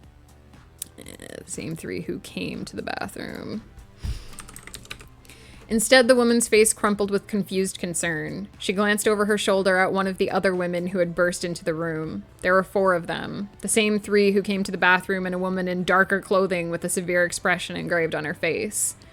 One of the familiar women pressed a short tuft of midnight black hair. That's not what that says. One of the familiar women possessed a short tuft of midnight black hair and amber eyes.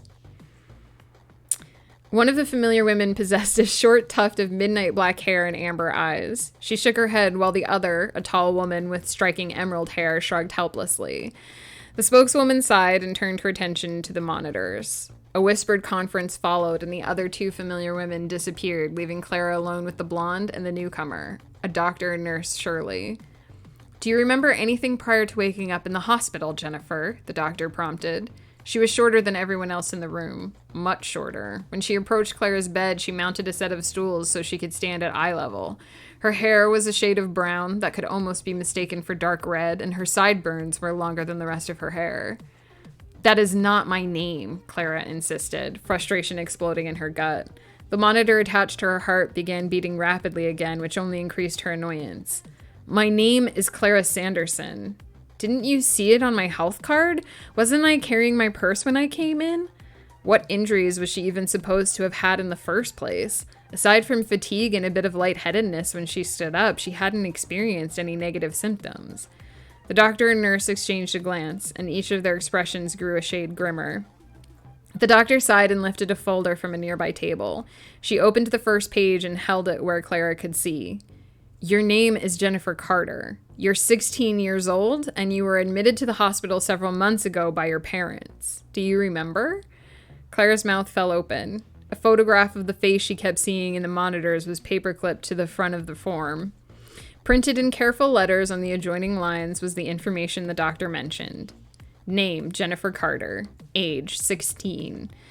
There were even an address and phone number. I'm going to change this even though I think it's wrong. Because it sounds better to say there was an address and phone number, even though theoretically it's plural.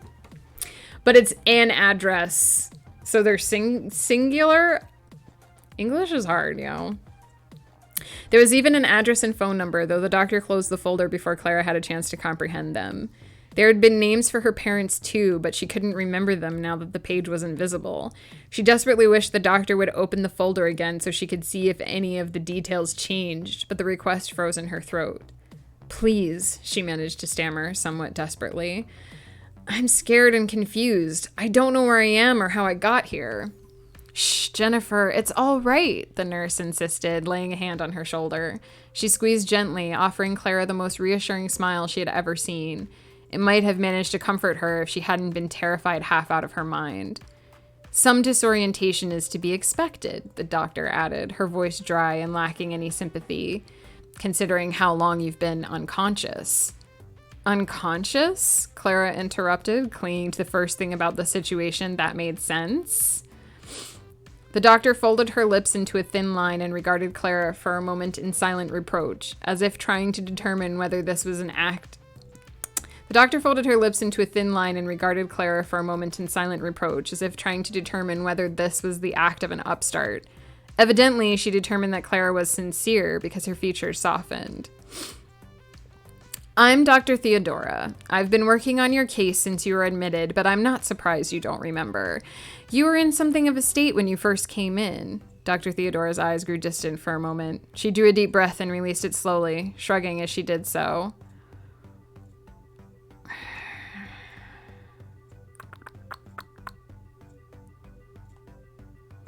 I don't know if I like that. May I ask you for a favor? It depends on the favor? ?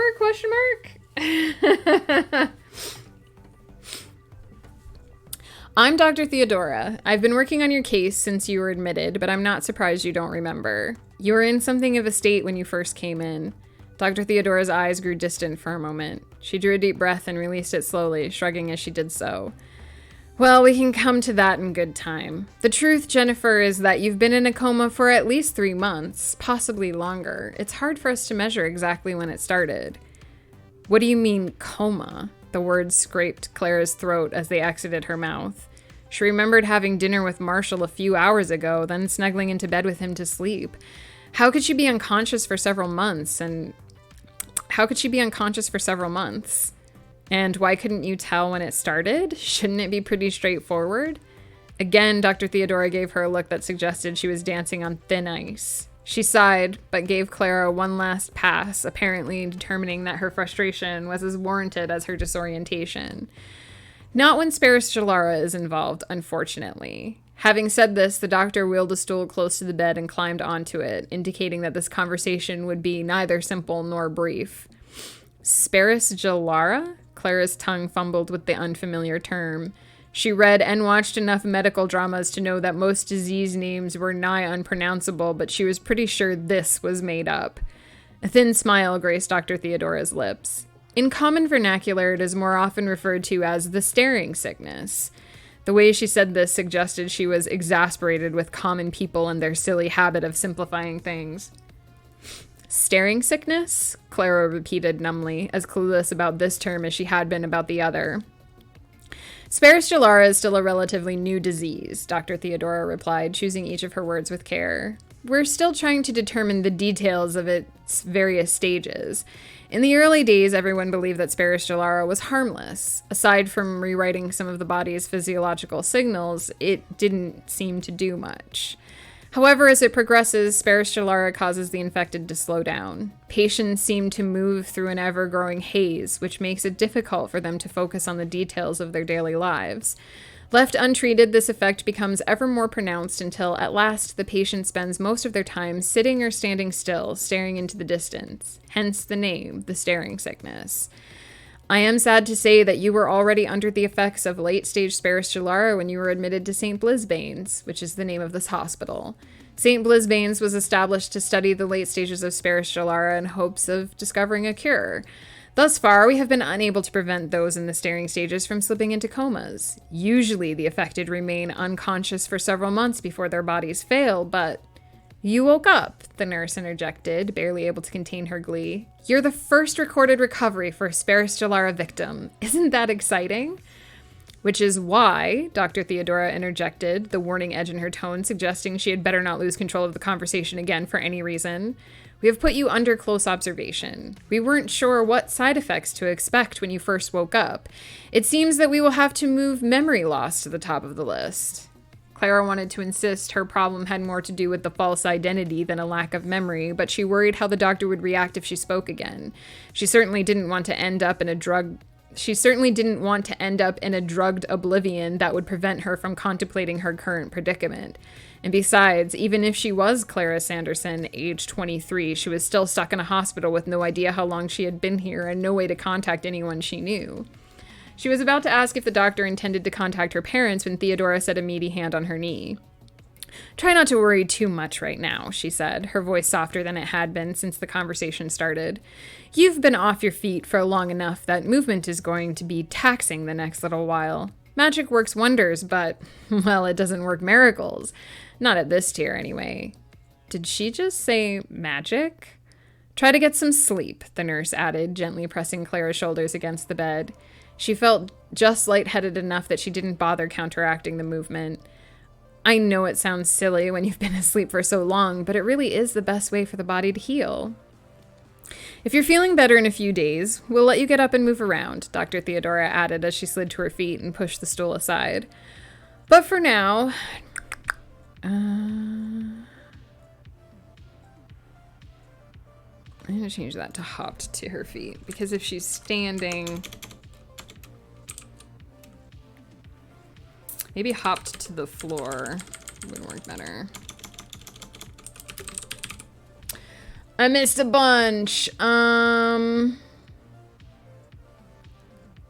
be going out to dinner with a friend in a minute and may not be back until roughly the start of D&D.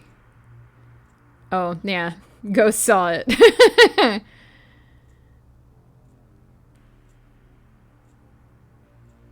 Anything for you, cutie. Winku. Aw, you guys being so cute in chat. Just make sure it's the D&D voice in Collie's Discord. Yes. Yes, it is. He can shut it to show non-video participants, so it won't shuffle the cameras. Enjoy your dinner.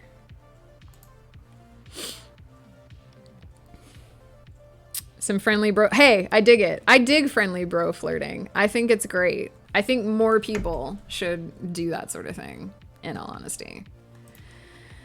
We're almost done with the scene. Yay! All right. If you're feeling better in a few days, we'll let you get up and move around, Dr. Theodora added as she hopped to the floor and pushed the stool aside. But for now, we have to take things slowly. Build up your energy and stamina so you can resume normal activities. Again, Clara wanted to protest. She had never heard of anything called staring sickness, nor had she heard of a hospital called St. Blisbane's. If she didn't know any better, she would believe she was caught in the middle of some elaborate prank. But she was obviously in a real hospital. The monitors surrounding her bed were real, as were the attitudes of the doctors and nurses tending her. Doctor, she's only met one. Little details. If she didn't know any better, she would believe she was caught in the middle of some elaborate prank. But she was obviously in a real hospital. The monitors surrounding her bed were real, as were the attitudes of the doctor and nurses tending her. And the needle that put her to sleep the last time she woke certainly hadn't been fake. Whatever was going on here, it was serious, and Clara had no idea how she should react. The nurse finished tucking her in and followed Dr. Theodora out of the room, leaving Clara alone with her thoughts. She wanted to yell for them to come back so she could ask what this magic business was all about, but she was relatively certain they would just tell her she misheard.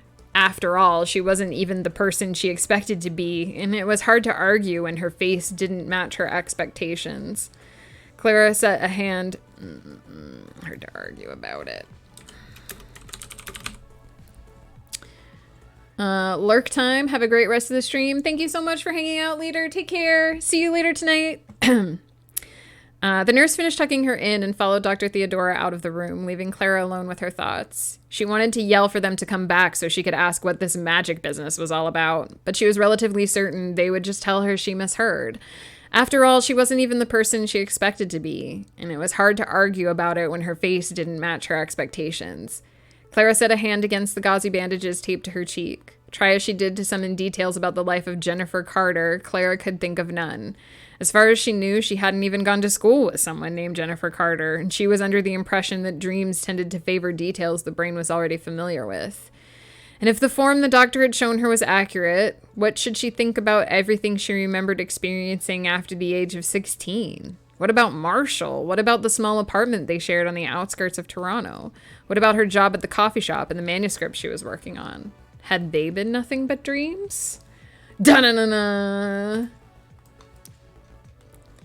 Bum bum. There we go. 2 scenes. That one was quite a bit smoother, I think. All right. And we actually added 2 words to that scene. 2 whole words.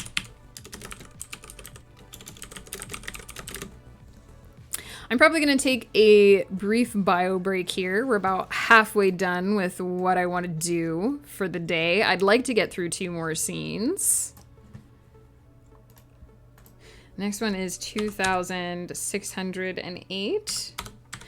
You'll notice that they're fairly consistent in length. That's not necessarily intentional, but it is a sign that, you know, I hit some kind of groove.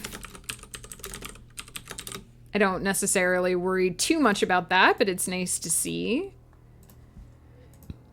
Author Goddess, hello! You have awesome good news! What's your good news? Tell us! 2, 3. So this one's about 4 pages as well. So they're each about 4 pages long, which isn't bad.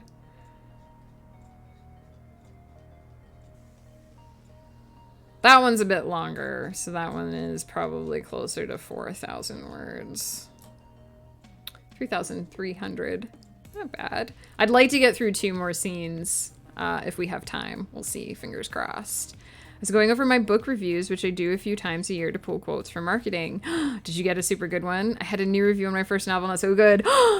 Yay! I love that. I love it when you haven't, like, looked at your reviews. I don't look at my reviews very often because, you know, I don't know, I live in perpetual fear of bad ones, but when you haven't looked in a while and you find that you have a good one, like a new one that you haven't seen, it's so awesome. Yeah, send us, do you have a link? Or do you just want to copy and paste it into the chat? I don't know how long it is. Yeah, go ahead. There shouldn't be, I don't think links are, like blocked or anything, so you should be able to say it, to send it. Say it? You can tell I've been reading out loud. Words are not with me anymore.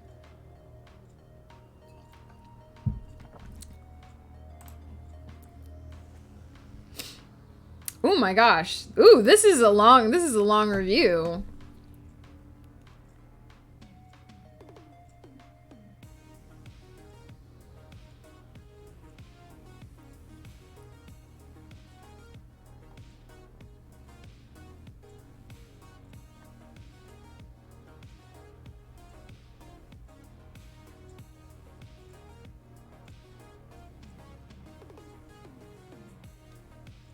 Ooh, this is a good review.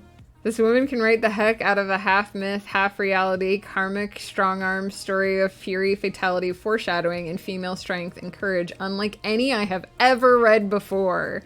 That's what you want to hear.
Nice. Oh, sorry. I was very engrossed. That was a very energetic review. Oh my goodness.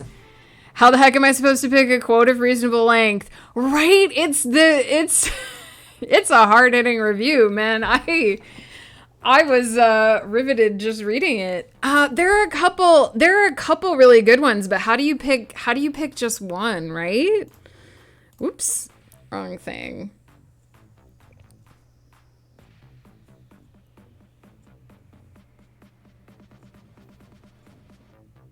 There are a lot of good ones actually. Because this story has imagination, wit, truth, history, brave beyond words, fully developed cast of characters who never seem to find any reasons to cut bait or run. They're in for the long haul is a good quote too.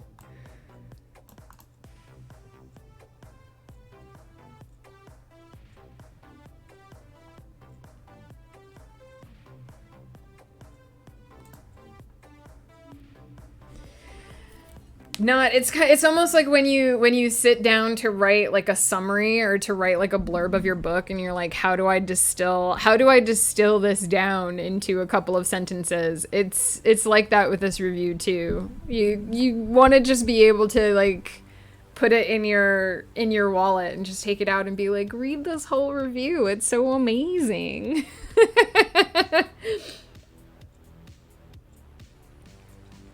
Man, I just had a thought. You know how like parents always carry photos of their kids in like their wallet? Writers should totally have like little printouts of their reviews to carry around in their wallets to whip out and show people. Like, these are my children. These are reviews of my children. I'm so happy about it. You should be. It's really great. You can tell that she really enjoyed reading the book. I saved it to my Discord so I can access it on my phone. Nice. Yes, exactly. I should do that. I should save a couple of my reviews and just like, if I'm having a bad day or whatever. Because every now and then, if I'm having like a really bad writing day, I'll look at some of my good reviews and be like, no, I have written things that people have enjoyed. I can't do this, damn it. Okay, now that we've seen the awesome review, I'm going to take a quick bio break because we've been streaming for 2 hours and I've just been so engrossed in what I was doing that I haven't really noticed that I need to pop AFK for a bio. So I'm going to do that. We'll come back and talk for a few more minutes and then I'll start reading again, and hopefully my voice won't give out before we finish. Someone loves me my writing. Exactly. That's the warmest, fuzziest feeling, is when you create something and someone loves it. Like, that makes all the tears, all the sweat, all the frustration, all the wanting to tear your hair out, it makes it worth it when you see those kinds of reviews. Totally. I shall BRB.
I am back. Ooh, sorry. Hid the top part of that scene. So I'm sure I'm sure everyone is lurking. But hopefully you guys are enjoying listening to me read. I'm sorry about all the tripping and all the muttering and stuff, but hopefully you're still getting a good sense of the story. Sorry, I gotta fix the mat under my desk was starting to curl up, so I gotta fix that. I'm hoping I can get through 2 more scenes today, because then we can get through a little bit more extra on stream tomorrow. But we'll see, because I have to be ready for a camera setup at a certain time. Because I will be doing more ephema on Winds of Chaos this week. So also, I'm gonna need to have some voice at some point tonight, so in retrospect, maybe doing this much reading prior to hopping onto D&D was not the best idea, but we'll manage. We'll do it. I'm drinking a lot. I'm taking care of the vocal cords.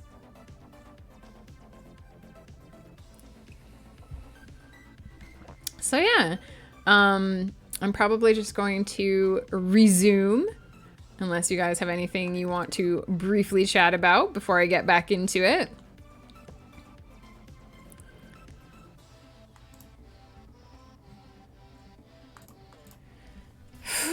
I always, when I pause, I always psych myself out before I get started again, so it takes me a minute to get back into the reading.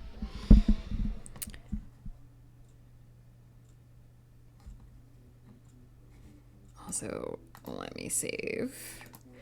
And let me peek, because I think I only had 1 note. I have 1 note from this chapter from Wolf, and it's actually a really good note, so I think I'm gonna make a quick change. Because I have my characters saying that they remember a name from their dream, a name of someone they knew, and then the nurse says, "Who is he?" And Wolf pointed out that there's nothing that indicates that she's talking about a guy, so why does the nurse assume that it's a guy? And I've thought about it, and I can't reasonably justify why she's making that assumption, so I'm going to change it.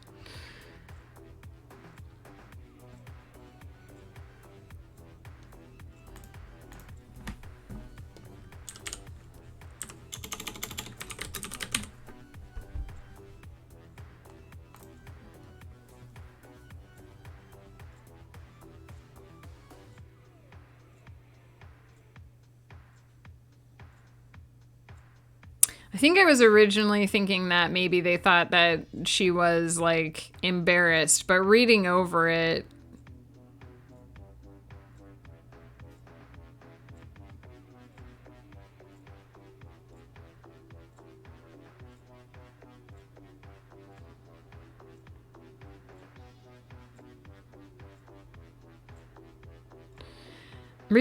there's no reason to think that, like, she's talking about some kind of crush, so again, little fiddly details can make a big difference in this kind of stuff, so everything that I'm changing is very small, but at the same time, some of those changes can make a really big difference.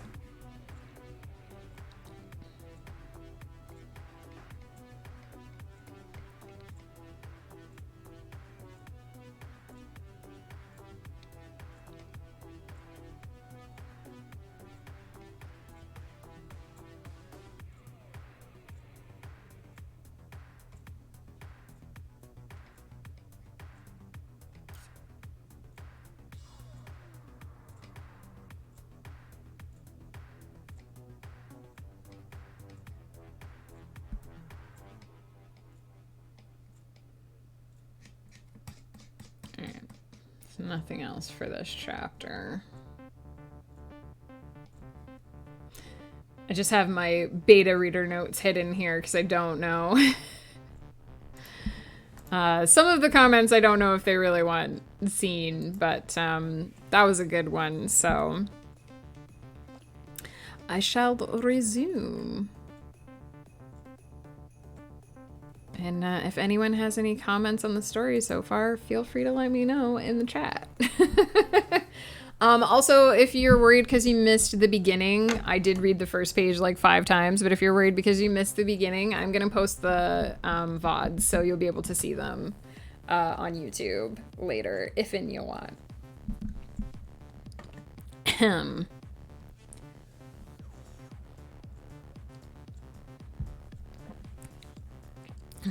Sorry, that didn't go down very well. Waking became a thing of terror. Clara wondered constantly if she was dreaming, supposedly the first step toward taking control. But no matter how she poked and prodded her predicament... Ooh, alliteration. Waking became a thing of terror. Clara wondered constantly if she was dreaming, supposedly the first step toward taking control. But no matter how she poked and prodded her predicament, she could not penetrate the final layer of the dream. But she had to be dreaming. She remembered her other life with too much clarity to dismiss it as fever dreams or fabrications of a dormant mind. She remembered, for instance, that Marshall was supposed to be working overnight. That, coupled with her frustration over her most recent manuscript's failures, would have been more than enough to kick her brain into overdrive. This is a long sentence. That, coupled with her frustration over her most recent manuscript's failures, would have been more than enough to kick her brain into overdrive, at which point it was bound to conjure the kind of images she had witnessed since waking. She'd experienced a fair share of dream sequences before. It was where she got most of her story ideas, but none had ever been this persistent. During the day, Clara bit her tongue and endured the relentless onslaught of Jennifers the nurses threw at her. She had no human interaction outside their regular checks of her condition and delivery of meals, and things went better if she agreed with their story. At night, when the nurses left her alone, Clara forced herself into an uneasy sleep where... At night, when the nurses left her alone, Clara forced herself into an uneasy sleep where a swirl of hazy, indistinct images swallowed her. There she ran through shadowed corridors, her heart pounding in her ears and racing in her throat as she dodged the cloudy figures following close at her heels. Voices lurked in the deep niches of those spaces, even when the scenery became bright and beautiful. "There is a way," they whispered, weaving in and out of the darkness, coming closer before fading away, though the speaker never came into view. "Trust me, and I will get you home." By the third night, Clara was fairly certain there was only one voice. She was also pretty sure it belonged to a woman. Who she was and why she stalked Clara's dreams were impossible to guess. Clara wasn't entirely sure she hadn't lost her mind. She half believed she was part of some mad lab experiment designed to determine how easy it would be to rewrite a person's memory, as if she could be grafted onto another person's existence with a scattering of fabricated memories and a few authoritative assurances. But she was also desperate to get home. So on the fourth night, when the voice whipped past her ears, Clara screamed into the vault of her mind, "How?" Her mind answered with pictures. The first was a bar, modern and familiar by most standards, except that several of its occupants wore swords strapped to their hips. The patrons were engaged in a disagreement they apparently hoped to resolve with their fists. At their center stood a man with dusk-dark skin and midnight hair. One of the other patrons charged him, but his fist connected with his attacker's face, dropping him in one. After a mere moment of hesitation, 2 more patrons charged the center of the circle. But their target merely swept to the side, driving his elbow into one attacker's chest and his knee into the other's gut. He spun in a slow circle as both his attackers staggered backward, and Clara caught her first glimpse of his eyes. They were a shade of blue for which she had no name, and they bore an odd intensity. When they fixed briefly on her, they sent an odd shiver down her spine. When the fight ended, a small heap of groaning bodies lay at the blue-eyed man's feet. But as he marched from the center of the circle, Clara's dream dissolved, disturbed by the nurses making their morning rounds. The next night, she dreamed she was running from an attack in the middle of an unfamiliar mall courtyard. Screams and gunshots echoed around her as Clara crouched behind a series of still-packed crates. Suddenly, the man from the bar appeared atop the crate stack. He knelt for a moment, fire burning in his intense blue eyes as he fired a shot into the fray behind him. Then he dove forward and rolled gracefully to his feet as he hit the ground.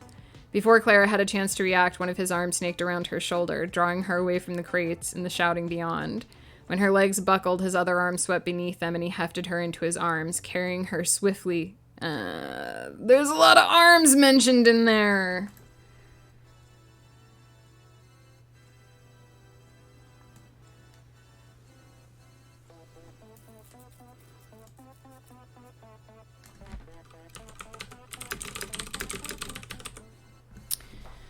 Before Clara had a chance to react, one of his arms snaked around her shoulders.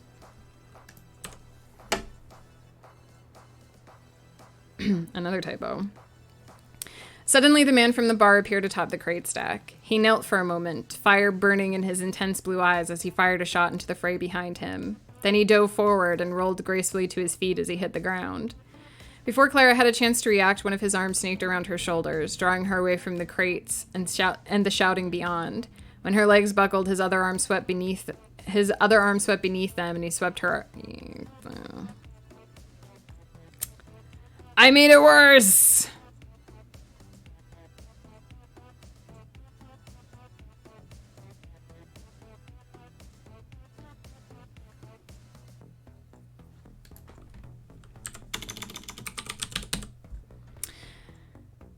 Before Clara had a chance to react, one of his arms snaked around her shoulders, drawing her away from the crates and the shouting beyond.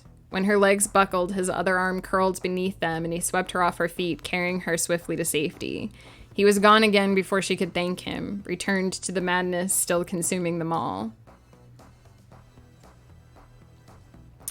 Time and again, peril crept into her dreams, like clockwork. Time and again, peril crept into her dreams, and like clockwork, the blue-eyed stranger appeared as if summoned. Once... I have appeared twice, and... Why didn't I catch these? Okay.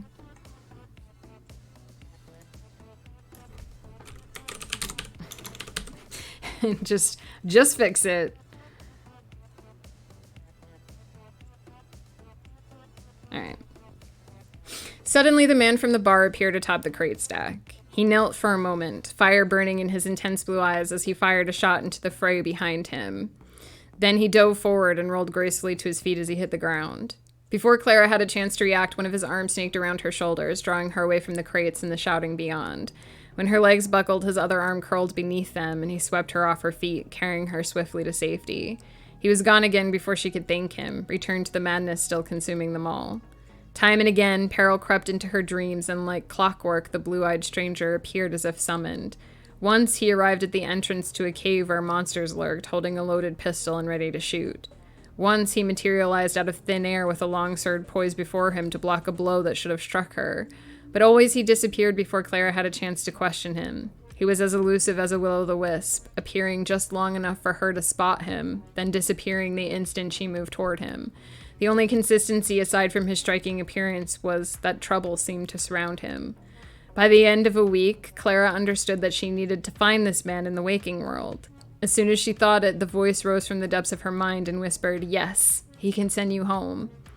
"I need something more than a face," Clara pleaded silently before her most recent dream could slip away. "At the very least, I need a name." Foxrider, hello! How are you? We are reading aloud today while we do some edits. What are you up to?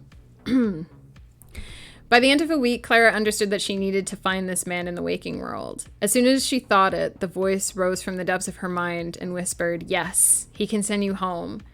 "I need something more than a face," Clara pleaded silently before her most recent dream could slip away. "At the very least, I need a name." It was on her tongue when she woke. Dameron Lorcasf. Now she had to decide what to do with this new information, not that she had many options. Clara propped herself against the pillows of her hospital bed and stared impatiently out the window, trying not to scratch at the IV line that still disappeared into the crook of her elbow. There was a clock in her room, the only way for her to measure time, and she often watched its hands circle its face. Dr. Theodora arrived at 11 a.m. on the dot. She was not the sort to be late. She had Nurse Jamilda, the blonde-haired woman, with her. Clara was now familiar with all three of the nurses who rushed into her bathroom the night she scratched her face open. But Jamilda was the kindest. Of all the hospital staff, She humored Clara the most, even refraining from calling her Jennifer when they were alone. Of course, when Theodora was present, everyone bowed to her will. That woman was a force of nature. "How are you feeling today?" Jamilda asked cheerfully as she crossed the room to begin noting Clara's vital signs. She was no longer hooked to a bevy of mechanical monitors, thank goodness, but the nurses still noted her heart rate, blood pressure, and temperature several times a day. "Good," Clara replied, her mouth suddenly sandpaper dry. "This plan is madness, plain and simple. You're going to sound crazy." "Find Dameron and go home," the dry dream voice countered from the depths of her mind. Clara shook her head to banish the memory. Hearing dream voices in the middle of the day would be a manifestation of insanity. Yet a dry, rasping laughter seemed to invade her mind when she thought about it, answering, "You could forget about him and stay here." What could it hurt to say something? If nothing else, it would be nice to know more about this man who haunted her dreams, provided he was real. "He is," the voice insisted. "As real as the rest of this." Clara couldn't tell if that was comforting. She still hoped these stray thoughts were just lingering fragments of her dreams. She raked her tongue across the roof of her mouth, trying to summon enough moisture to speak. "I've had a thought," she said as Jamilda drew the blood pressure cuff from her arm, interrupting the woman's steady stream of cheerful but pointless chatter. "A memory, maybe." Theodora and her staff had spent the last week sternly encouraging Clara, Jennifer, to mention if she ever thought she remembered something from before the coma. Clara steadfastly insisted that her life before the bathroom incident was a blur, mostly because she didn't expect anyone to believe her about the details she did remember. "Is that so?" Theodora replied when Clara hesitated, leaning forward to express her interest. "Go on and tell us," she added, her voice shockingly encouraging. Clara thought she noticed a hint of stubble spreading across the short woman's chin, but she tried to ignore it. "It's not a lot," she admitted, swallowing the butterflies that threatened to fly up her throat. "Just a name. But it seems like I'm pretty sure it's someone I knew." Both Theodora and Jamilda seemed to wait with bated breath for the revelation of this name. "Who are they, dear?" Jamilda prompted. "Go on, you can tell us." "It's now or never." "Dameron?" she stammered, tripping over the unfamiliar name. "Dameron Lorcasf?" She didn't mean to pitch her tone upward at the last, but it happened anyway. Both women stared at her. Then, as one, they burst into laughter. Of all the reactions Clara anticipated, most involving straitjackets and padded rooms, this was unexpected. As the seconds ticked on and their laughter continued, Clara's surprise shifted to embarrassment, then to irritation. What's so damn funny? She must have been glaring because Jamilda drew a deep breath and clamped her mouth closed. Theodora chirped a few more chuckles, then reined herself in as well.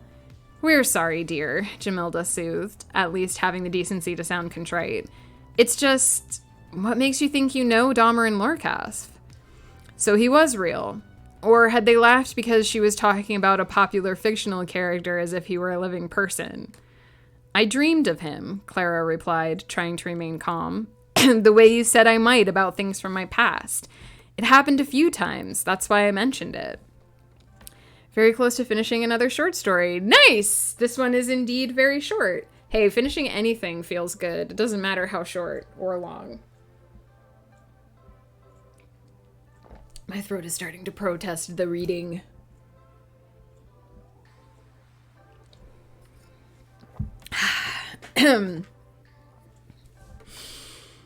Where did I stop? "I dreamed of him," Clara replied, trying to remain calm, "the way you said I might about things from my past. It's happened a few times, that's why I mentioned it." The doctor and nurse exchanged a glance, and Clara could tell they were fighting to keep from laughing again. "You wouldn't be the first," Theodora muttered, which drew an angry snarl from Clara's lips. "Please don't be upset, dear," Jamilda insisted, laying a comforting hand on Clara's shoulder. "Everyone knows about Dameron Lorcasf, and would like to know him personally. Most girls your age have a crush on him. I know I certainly did." A hint of red crept into the nurse's cheeks. "I don't understand," Clara admitted, not wanting to ask if Dameron was real, but still unable to tell who or what he was supposed to be. Theodora's shoulders rose and fell, suggesting a silent sigh. She swiveled her stool and reached for the remote that sat on the table beside Clara's bed. With a tap, she turned the TV on. This is a fiddly little thing, but I should end this sentence with TV because it will be stronger than ending it with on. So we'll get rid of the split infinitive and say she turned on the TV because it will just be nicer. Theodora's shoulders rose and fell, suggesting a silent sigh. She swiveled her stool and reached for the remote that sat on the table beside Clara's bed. With a tap, she turned on the TV. She only changed the channel 3 times before she seemed satisfied and motioned for Clara to look over her shoulder. The program she had chosen was a morning talk show. Clara recognized the format. The host, who she couldn't name, sat in a comfortable armchair while 3 guests sat on a couch opposite. All 3 of them wore the same uniform. With a jolt, Clara recognized the man sitting in the middle. This was the man from her dreams. He matched her memory exactly, from his dusky skin to his midnight hair and the intensity of his odd blue eyes. But what struck her more than the matching features, maybe. Yeah, fiddly bits are the worst, but I'm at that point now, right? Where most of what we're doing in this edit is fiddly bits. And that's partially why I'm reading it out loud, because I'm just trying to hear how it strikes my ear. And,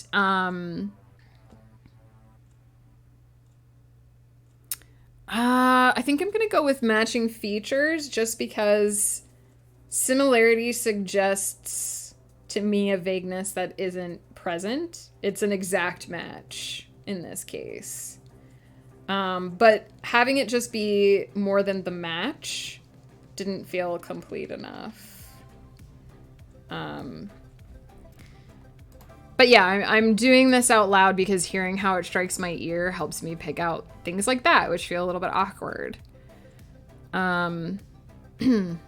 With a jolt, Clara recognized the man sitting in the middle. This was the man from her dreams. He matched her memory exactly, from his dusky skin to his midnight hair and the intensity of his odd blue eyes. But what struck her more than the matching features were his long, pointed ears. A woman sat to his right. Her long black hair was gathered into a ponytail and her skin had an olive tint. To Dameron's left sat a man with a short shock of ruddy brown hair and a silly grin. The volume was low enough that Clara couldn't hear what any of them said, but the ambient buzz of laughter flowed from the audience as if to mock Clara further. She blinked. Dameron was real, and he was also on TV. Behind the guest couch stood a large screen. As the host and guests conversed, pictures flickered across it, lingering for a few moments before fading to a new one. This should actually have an each here. Behind the guest couch stood a large screen. As the host and guests conversed, pictures flickered across it, each lingering for a few moments before fading to a new one. The first picture showed a city street littered with police cars and roped-off areas, but the next picture featured Dameron. His back was to the camera and his head tilted to one side as if he were listening for something. He held a long sword in his right hand, the blade stained at one end with a dark substance that might have been blood or perhaps oil. The next was a picture of the woman standing behind a podium crammed with microphones. Clara barely had a chance to comprehend what she saw before Theodora tapped the remote again. The next channel was a news station. None of the 3 people from the couch were on the screen this time, but the image hovering over the announcer's shoulder matched the logo on all 3 of their uniforms. After a moment, the man in the logo disappeared, replaced by video footage of Dameron and a reporter. The reporter extended a red-tipped microphone in Dameron's direction, and he started to speak. Clara still couldn't hear the conversation, but she noted a streak of blood across the base of Dameron's left cheek. A cross-shaped scar cleaved his flesh just above it. She wondered fleetingly if he would be on every channel, but having proved her point, Theodora turned off the TV. "We're glad you remembered something," she insisted, wrapping her meaty fingers around one of Clara's legs, squeezing as gently as Jamilda had squeezed her shoulder. "It's a big step, but I'm sorry it's not what you thought." "Dameron's on the news every couple months," Jamilda added, perhaps sensing Clara's disappointment. "So it's not a surprise you'd be familiar with him. But the chances you know him personally are not just slim." Jamilda didn't need to say it. They're non-existent. But he was real. That had to count for something. Clara sank back against her pillows. Speaking again would only earn her more ridicule, so she opted to remain silent. Jamilda resumed her cheerful chatter while she finished her check-in, and Theodora jotted notes in her folder without making eye contact. After they left, Clara flipped through the TV channels, counting how many included Dameron's face. It was only the news channels and the talk shows. Those that didn't have him in person usually featured photos of him and the 2 people who had been... Those that didn't have him in person usually featured... Does that sentence make sense?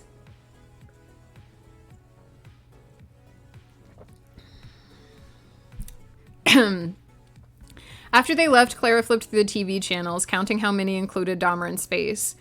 It was only the news channels and the talk shows. Those that didn't have him in person. Maybe it should be broadcast. I shall. I'll read it again. I'll get there in a second. After they left, Clara flipped through the TV channels, counting how many included Dahmer in space. It was only the news broadcasts and the talk shows. Those that didn't have him in person usually featured photos of him and the two people who had been with him. Often questions scrolled across the base of the screen proclaiming, "What should we expect? And should the Crown be doing more?" Clara thought about turning up the volume to listen to the stories, but decided against it until she cleared her head. Oops. Dahmerin was a warrior. Based on his uniform, he probably worked for the police or military, which might explain why he always showed up whenever her dreams presented danger. It even made sense why she might need to go looking for him in order to solve her predicament. If he was a celebrity, he wasn't going to be all that difficult to find at any given time, but getting close to him, that was going to be the real challenge. And getting him to take her seriously, she didn't even know where to start with that. I think I'm going to leave it. Those that didn't have him in person usually featured photos of him. It makes sense in the context of the... Yeah. Good to know, Fox. Thank you. I appreciate. Sometimes when you read something out of context, it hits your brain completely differently. So I wanted to back up and read it in context because I was like, did I trip over this because it was bad? Or did I trip over this because I started it I had sort of paused my thinking and then read it again. Oh my goodness. Oh, my screen just turned off again. And it's back. It has decided to do it while I'm on stream lately, so... Good. Let's see. I don't think I changed many words in there, so we probably don't have much of a word count difference. We started at 2,608 and we finished at 2,610, so 2 words again.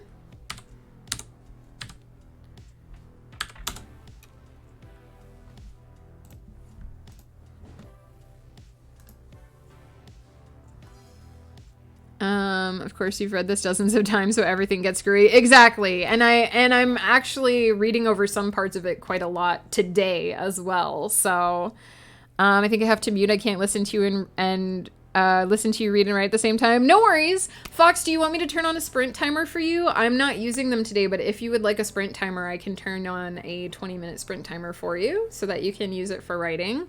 I'm going to pop AFK again for 1 minute because I'm out of liquid and my throat is starting to get a little bit scratchy, so I'm just gonna grab some water quick.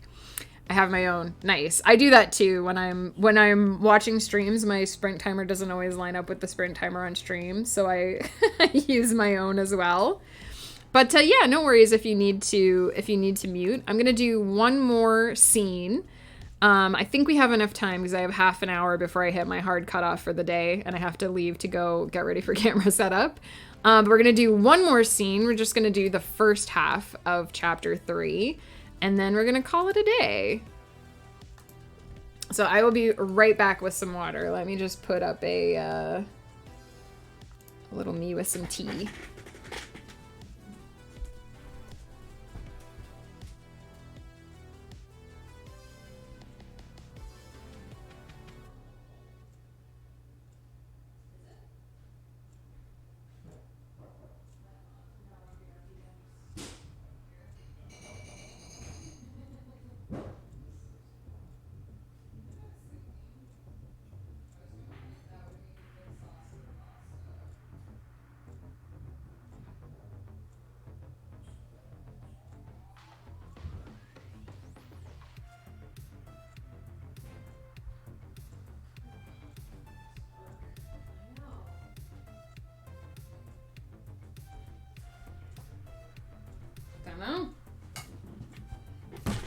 Sorry. Ghost Pepper was asking me question. Have a great edit. Thank you. Good luck with your writing, Fox, if you're still listening. All right. Let me write down the word count for this last chapter, this last scene.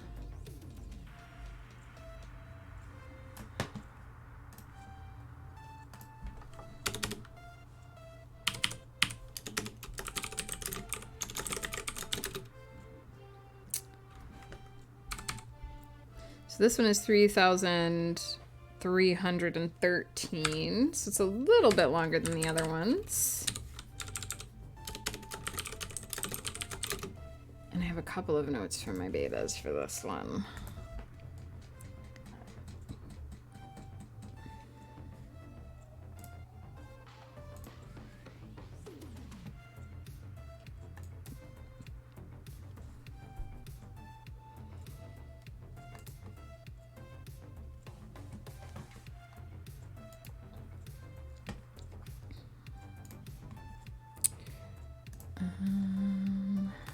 Let's see.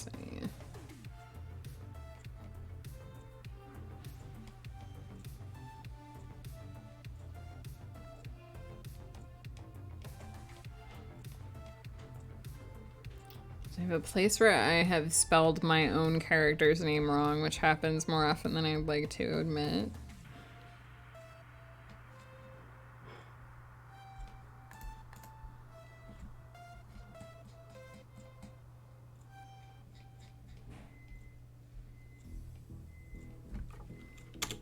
Right? I made up this name, and now I've spelled it wrong.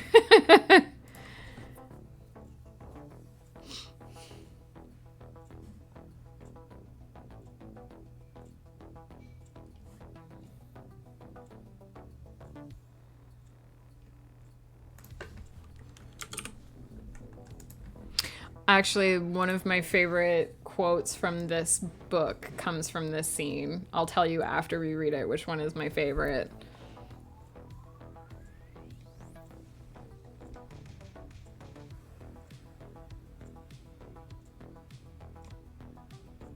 I do have one note from a beta that I'm not going to change. I know I've mentioned sometimes I don't always change what my betas suggest, because it's a line of dialogue and I'm less, what's the word? Not necessarily severe, but I'm less, I worry less about like perfect grammar or perfect sentence structure in dialogue because people don't speak perfectly. So I want my dialogue to sound natural rather than efficient, if that makes sense. Janine, hello, how are you? What is up?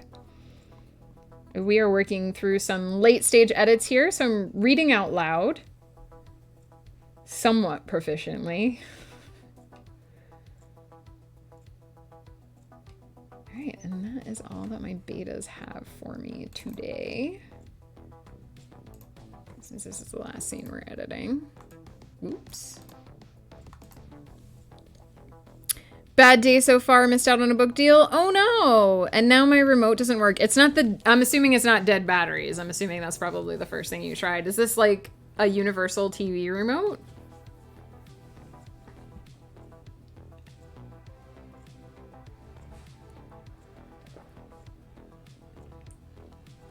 I know my in-laws said that they were having, when we were visiting them, they said that one of their buttons on their universal remote stopped working and it was causing them a lot of problems. The remote has to be replaced. Oh no, that sucks. I particularly hate it when a remote dies because you can never just get the same one. You always have to get a different one. And then you have to learn how it works and you hit all the wrong buttons. Oh my goodness. Also, it feels like remotes these days come with like 20 million buttons, but out of those buttons you use maybe 6 of them. So you have something that's this big and you're using like this much of the remote to do anything with. Or maybe I just don't utilize my smart TV the way that I could. Maybe I'm just not using it to its full potential, but I use maybe 5 buttons on our smart TV remote, and the rest of them never get touched. I use the on, the arrow keys, and the volume control, and that's it.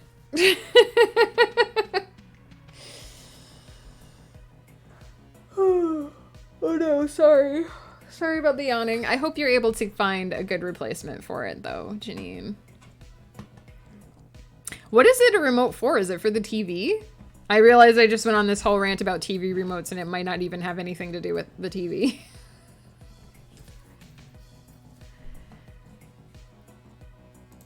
It is a TV remote. No! Oh, that sucks. Good luck with finding a replacement. I think we're really lucky that usually by the time our TV remote is dying, like beyond repair, we're usually getting a new TV. I shouldn't say we're usually able to. We usually our not our last TV, but the TV before it actually like got so old and so used that it couldn't turn on. Like it turned on eventually, but like you had to warm up the TV to get it to connect to the cable, which sounds really stupid, but it was an actual thing. We'd have to turn it on for about 15 minutes before the show we wanted to watch. Otherwise it would just cut out a lot. We replaced that one for obvious reasons. I think I got an idea of what my villains will be. A self-righteous zealot that believes she's right. Ooh, interesting. I've got one of those as well. I hate him as a person, but I like him as a character.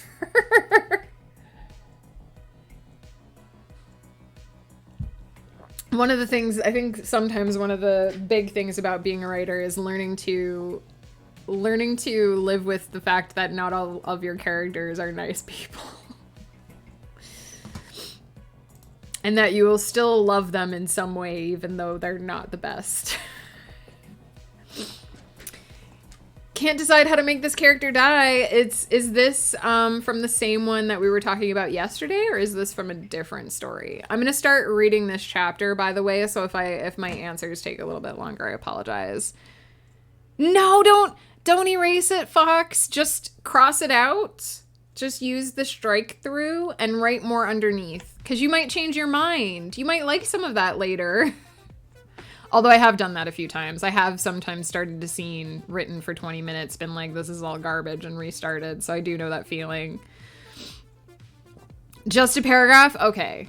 I panicked. I was like, don't cross out everything that you've written. Oh my goodness. Trying to flesh her out, but the story is that she believes humanity is going in a bad direction and needs to be scared so much to accept a new leader. That's actually a really good... I really like that as, like, a reason why a villain is doing something. Like, she believes that she's helping people by doing this. She believes that, like, she's saving the world. And I love it when you can identify with...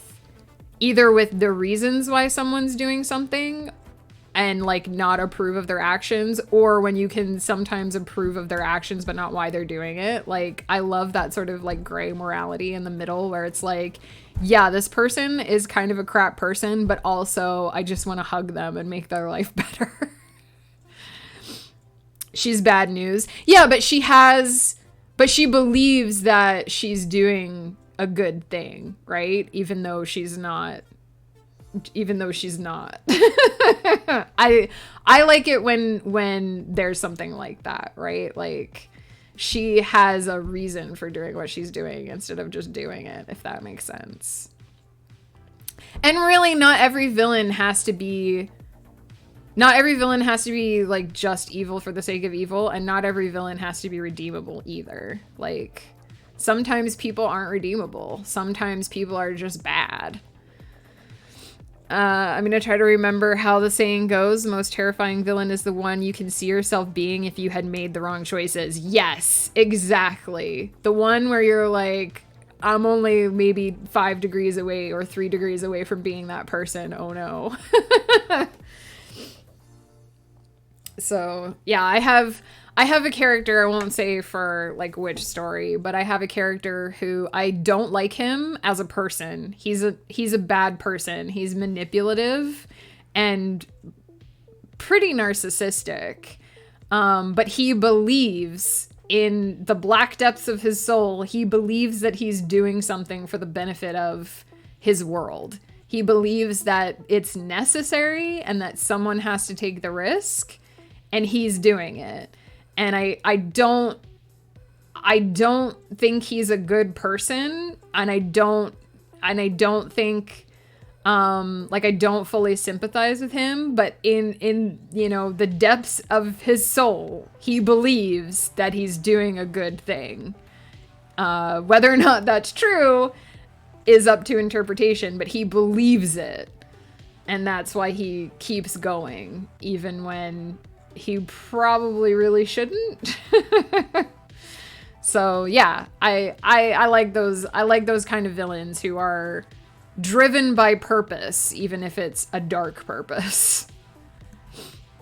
All right, I'm going to start reading because I think it's going to take me about 20 minutes to read these pages, and then I'm going to have to do a raid because I got to get ready for D&D tonight.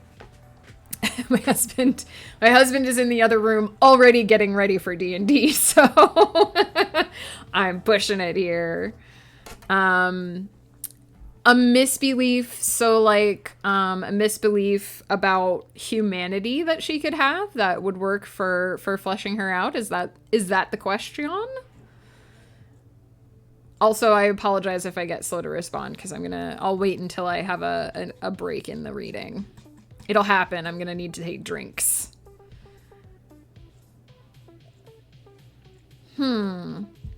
Let me think about that a little bit while I read, and I will try to give a good answer.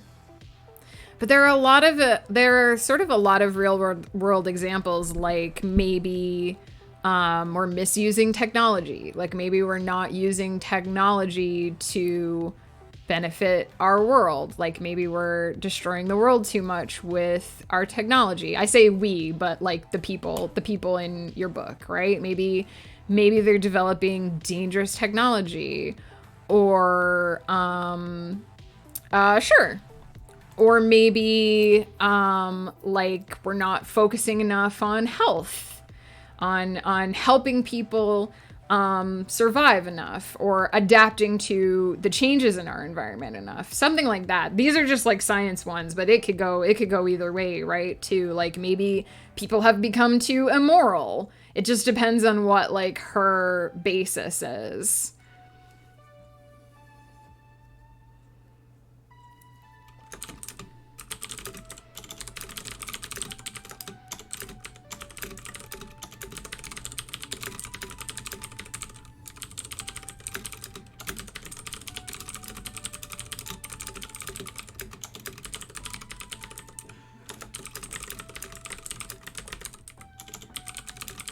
I'm just typing the exact same things I said.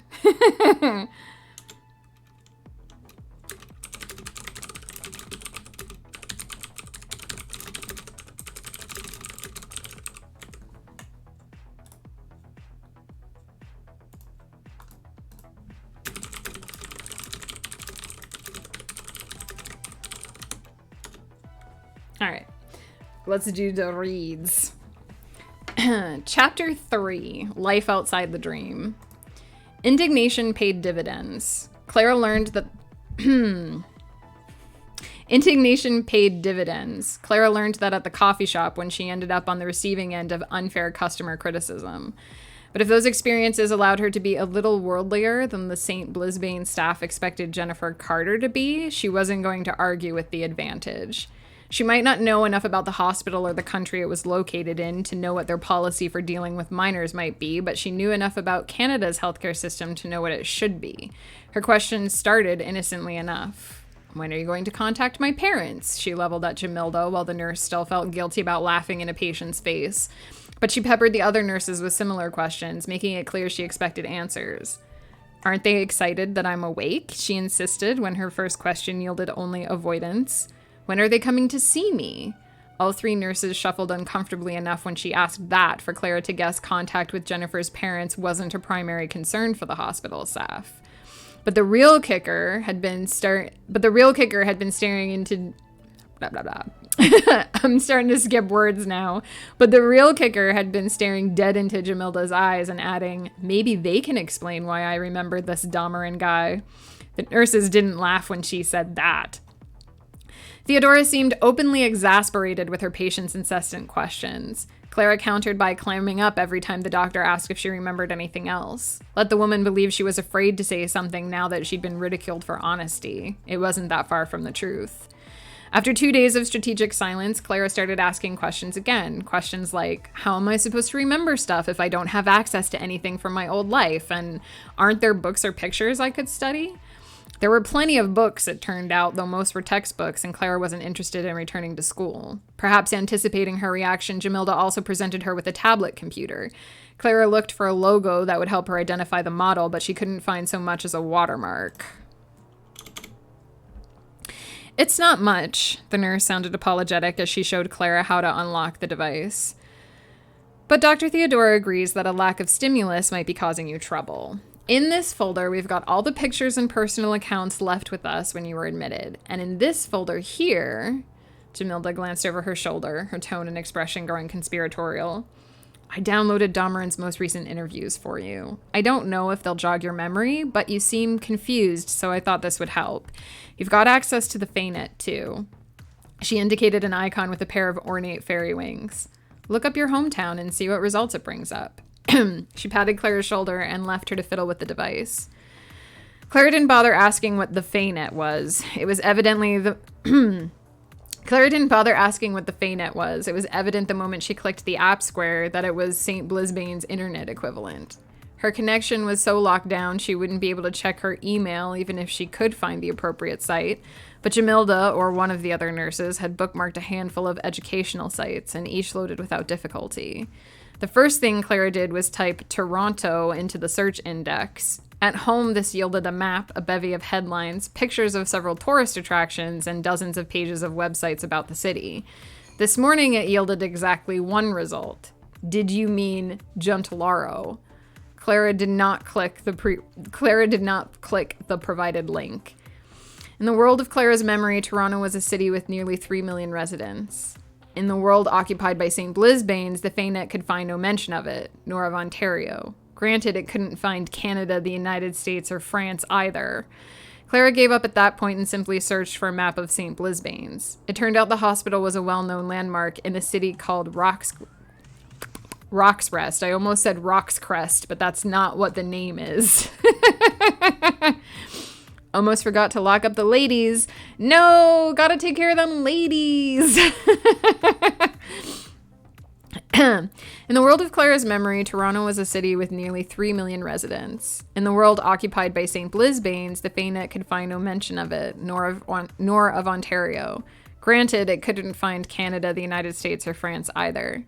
Clara gave up at that point and simply searched for a map of St. Blisbane's. It turned out the hospital was a well-known landmark in a city called Roxrest that Clara assumed was named for the giant birds of ancient legend, though maybe they had been less legendary in a world that named its internet after fairies. Roxrest was a sizable city in the kingdom of Aruvalia and was located some 5 hours southeast of the capital, which was called Silver Garden. Clearly, Kansas didn't exist anymore. With the educational resources provided, it would be relatively easy to look up Aruvalia and learn about its history and geography. But Clara was more interested in Dahmeren Lorcas, the so-called key to her escape. She opened the folder Jamilda indicated and scanned the available video files. There were 6 in all. The file names indicated which shows they came from, but Clara didn't recognize a single one. 4 were obviously comprised of news clips. The others appeared to be from talk shows. One she instantly identified as the show that had been playing the morning Theodora laughed in her face. It seemed as good a place as any to start. The clip opened with an introduction to one of the 3... I'm inserting words again. The clip opened with an introduction of the 3 guests, during which the host identified Dahmeren's companions as Valia Stormcrow and Rylan Moore. Evidently, they worked for the Queen's Division, a term Clara paused to type into one of the educational sites. She knew she found the right page because it bore the same logo the trio wore on their uniforms, a downward-facing sword piercing a crown with wings sprouting behind the hilt guards. The first paragraph proclaimed that the Queen's Division was an elite group of warriors handpicked by the Queen to manage matters of national security or any threat which required highly specialized training. The more in-depth description reminded Clara of the FBI or CIA, though maybe they were more like the RCMP if their identities were well known. Satisfied, Clara flipped back to the video and hit the play button. The laughter she heard when Theodora turned on the TV turned out to be Rylan cracking a joke. Turned out to be the result of... Makes more sense.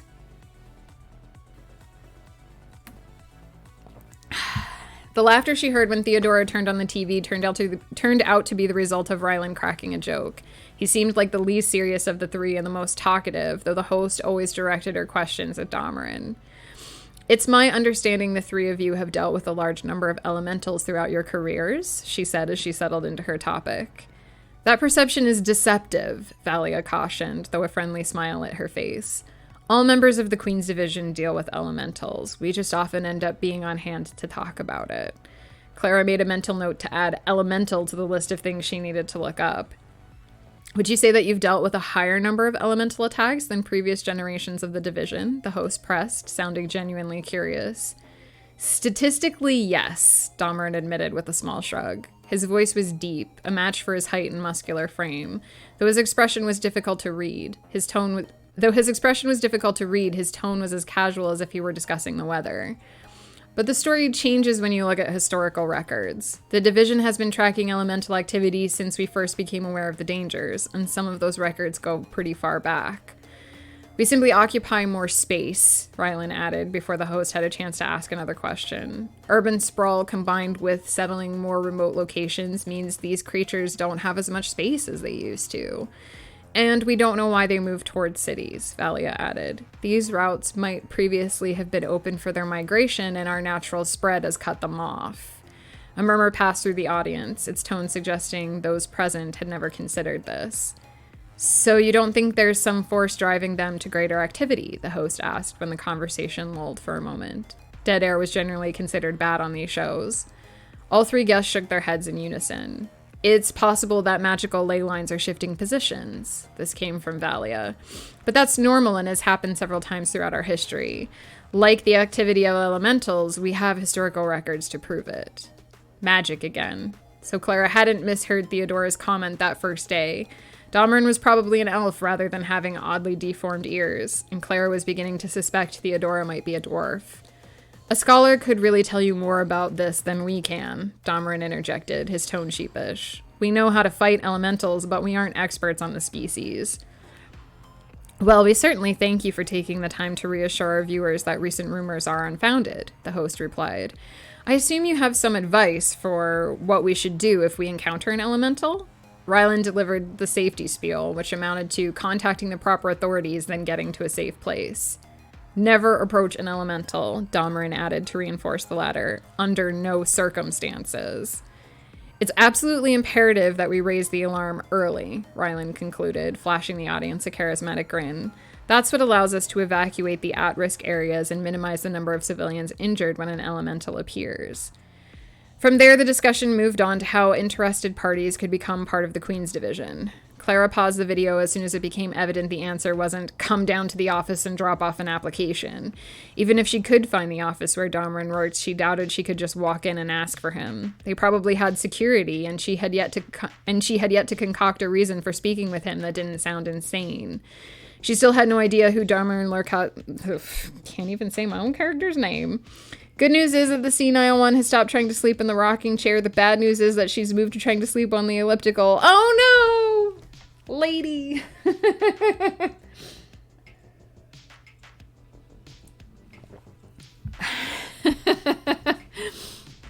Arguably worse. She still had no idea who Dameron Lorcas was or why the voice in her dreams wanted her to find him. She doubted her situation had anything to do with these elemental thingies. And while it was apparent Dameron was a good fighter, he probably didn't know much about alternate worlds. A quick search of Dameron's name revealed a long list of old interviews and public service records, but Clara saw no indication of a personal website or social media accounts, let alone an address or phone number. As far as personal contact was concerned, she was out of luck. She'd have to make do with what Jamilda provided. The next video clip came from another talk show. From the looks of it, this had been recorded in the evening. The host turned out to be a satyr with a pair of black curly horns. Wow. My throat really didn't like that sentence. So much worse, indeed. She was like, well, if I can't sleep on the rocking chair, I might as well find something that moves more. Where did I stop? The next video clip came from another talk show. From the looks of it, this had been recorded in the evening. The host turned out to be a satyr with a pair of black curly horns sprouting from his head and a pair of cloven hooves protruding?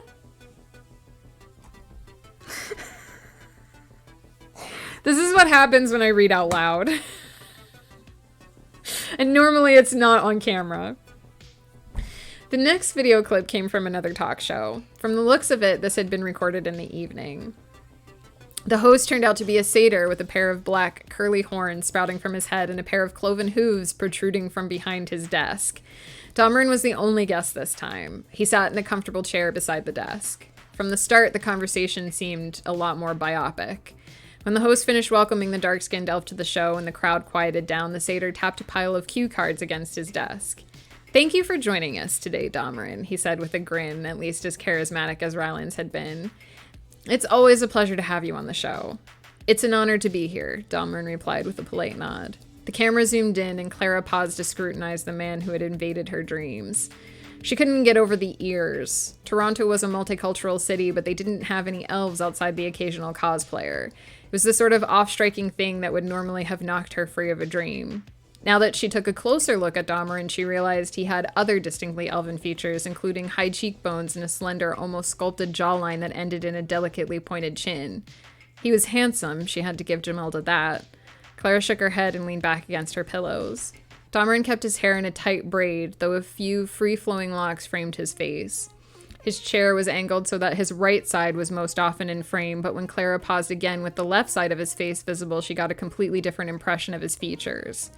From the left, Dameron looked rugged and worn, probably because of the cross-shaped scar etched into his cheek. His left ear was pierced at least twice, with a delicate silver chain connecting the two piercings and a small hoop dangling from the one in his lobe. From the right, Clara thought Dameron seemed severe, the kind of guy that would judge a person for daring to indulge even the tiniest bit. But from the left, he seemed more grounded, knowledgeable, but also somewhat chill.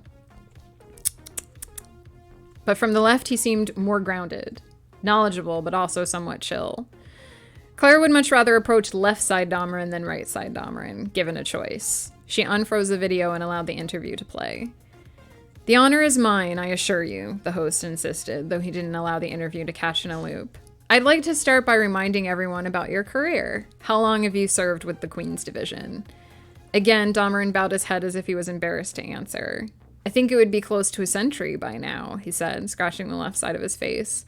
"But I admit to losing track." Clara would have guessed Dameron's age as 35, but apparently elves possessed the long lifespans indicated in her world's fantasy novels, which explained why Jamilda had a crush on Dameron when she was Jennifer's age. 100 years is a pretty impressive span, the host insisted, obviously impressed. "I suppose." Again, Dameron seemed uncomfortable with the admission. His head dipped whenever someone offered him a compliment. "But you have to keep in mind that there are people in the division that have been doing this a lot longer than I have. We don't see them as often because they're coordinators, but without their expertise, my job would be a hell of a lot harder." "That's fair," the satyr conceded. "And we're all grateful to the people who have devoted their lives to your kind of work." Here, he paused because the audience started to whoop and applaud. When the din died down, he tapped his cards against the desk again. "If you don't mind, I'd like to talk about how you became a member of the Queen's Division. The recent hullabaloo surrounding elementals lately reminds me of that story." Dameron held up a hand to interrupt. "I just have to preface this by saying I get a lot more credit in this story than I'm really due." The host chuckled and the audience joined in. "But you did gain your position in the Queen's Division because of a confrontation with an elemental, isn't that so?" "It's true," Dameron admitted sheepishly. "For those that don't know, you have to be invited into the Queen's Division. You can apply, but that doesn't mean they'll accept you. My father tried for years to get into the division, and they never replied to any of his applications." The audience's response to this was strangely somber, but the conversation moved on quickly. "Usually you have to have several years of service in a combat-related role. Isn't that the case?" the host interjected. This interview was more like conversation than the last one. I skipped a word. "Wouldn't be so bad, but there's raccoons been hanging around, and if I leave her on the back deck, she's like 100% gonna be eaten." "Oh yeah, you gotta protect her. Gotta protect the ladies." I'd love to say raccoons are lovable, but they are animals and they will eat what's given to them, so. So absolutely gotta protect. Where did I stop? The audience's response to this was strangely somber, but the conversation moved on quickly. Usually you have to have several years of service in a combat-related role. Isn't that the case? The host interjected. This interview was more like a conversation than the last one. Maybe it would just be better to say this interview was more conversational than the last one.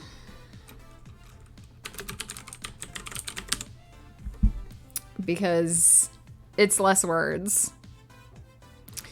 Usually you have to have several years of service in a combat-related role. Isn't that the case? The host interjected. This interview was more conversational than the last one. That's right, Daman agreed. It doesn't so much matter where you serve, military, watch, or guard, we take them all. But I was none of those things, which usually makes it a fair bit harder to catch the division's notice. You were a mercenary at the time, right? Damarin winced. That can be a dirty word in certain circles, but yes. And I wasn't a particularly well-known one either. I just happened to be in the right place at the right time, or the wrong place at the wrong time, depending on how you look at things. So you were in a town when an elemental attack took place. I was. Damarin shifted uncomfortably before he went on. And I can't stress enough that no one listening to this story should do what I did. It was stupid. The host put on a serious expression for a moment before saying, "What did you do?" Damarin drew a deep breath. Well, I noticed that the evacuation wasn't moving as quickly as it needed to. This is a thing the division struggles with. Depending on the density of the population in the affected area and the resources available to the local authorities, it can be hard to get the word out or establish safe zones. And this was a small place. The division needed to mobilize from another location, and the local guard were too short-staffed to cover all... Wow. I couldn't say the. The division needed to mobilize from another location, and the local guard were too short-staffed to cover all the areas.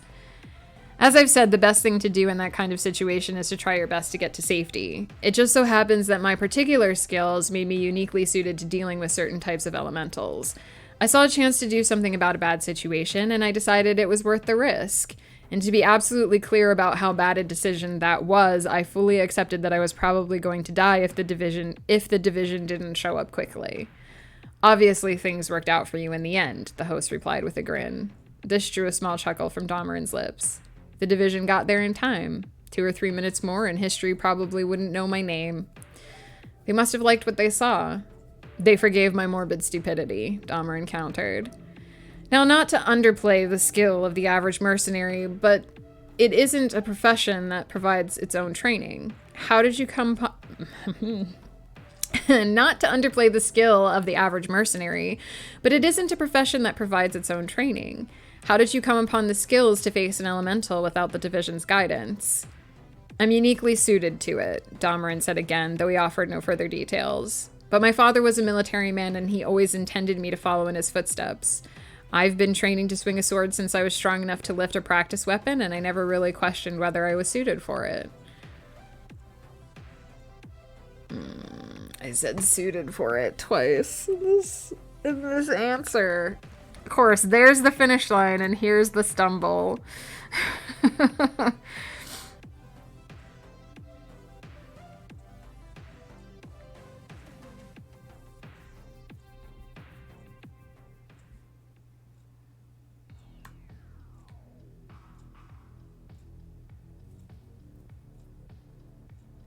Maybe just never really questioned the outcome. Hey, Meg, how are you? Thank you for the hydrate. Let's have a stretch. We haven't done one of these today. So, Meg, how are you? What are you up to? We're just finishing reading up a scene. We're gonna posture check. We were slouching. We are guilty. I'm just reading some of my book out loud. Don't know how long you've been lurking, but you may have heard some. Tired as at the end of a long day. Are you home from work for the day? Is it all relaxation from here?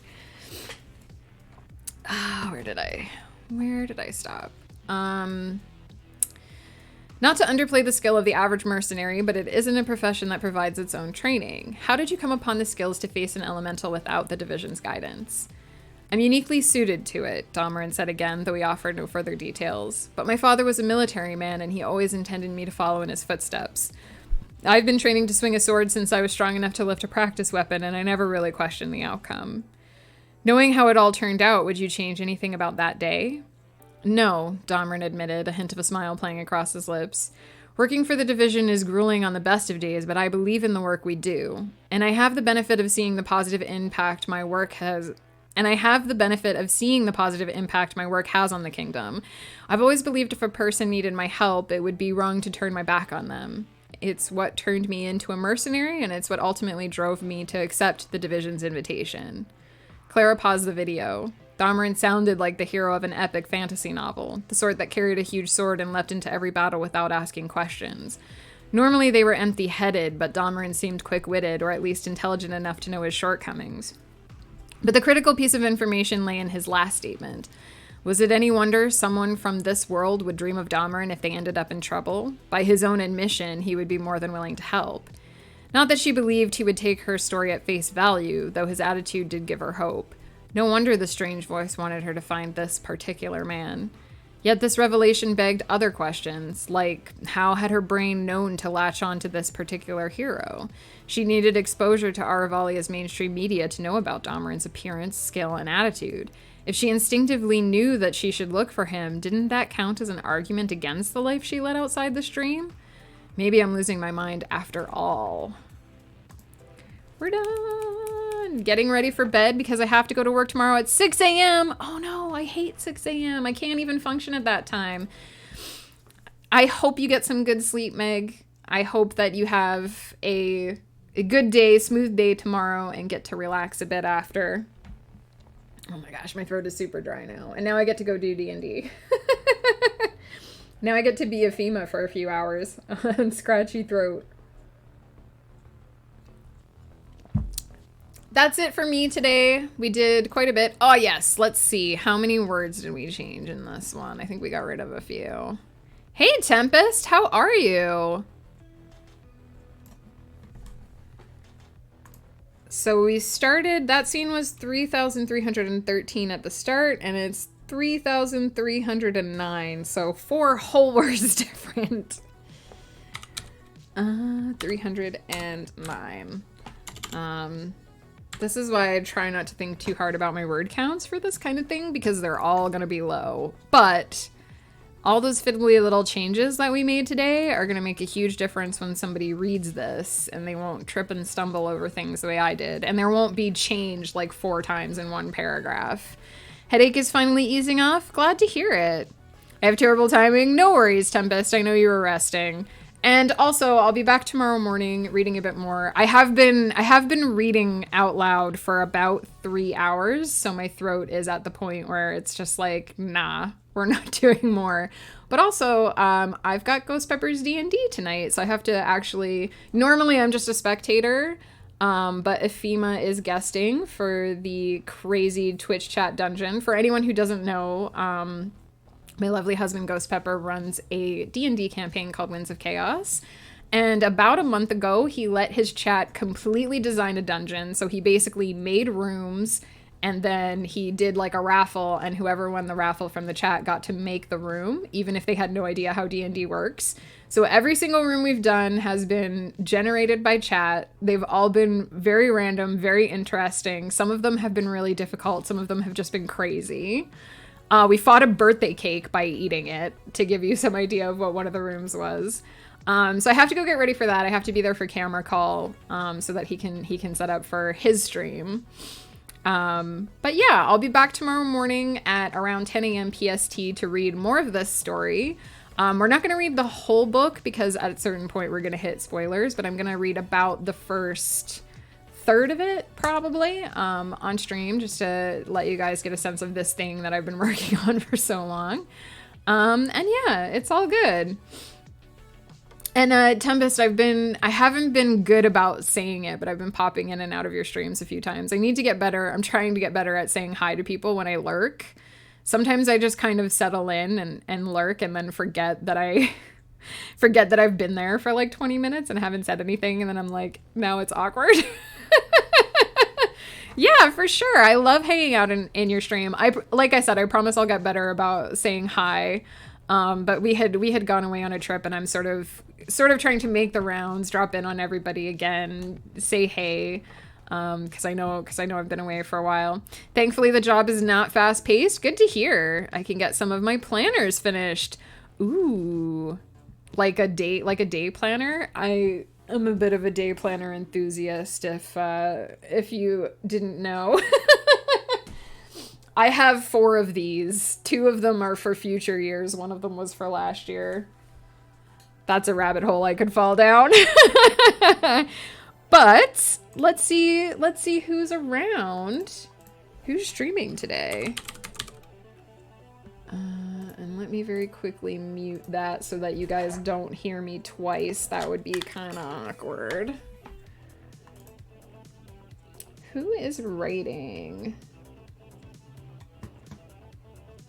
Who can we drop in on? I think most of the people, it's later in the day than I usually raid, so I think most of the people who I usually drop in on as writing are doing just chatting right now. Let me see what they're up to. Unfortunately, we are 50 minutes too early to drop in on Ghost Pepper, but let me do a shout out for him. I know I rated Tellin Artho yesterday. Ooh, Haley Creates. I don't think I follow. Let me look up that channel. Let me do a quick shout out for anyone who isn't familiar with my lovely husband Ghost Pepper. I believe D&D is on his channel tonight, so we will be over there. Let's look up Haley Creates.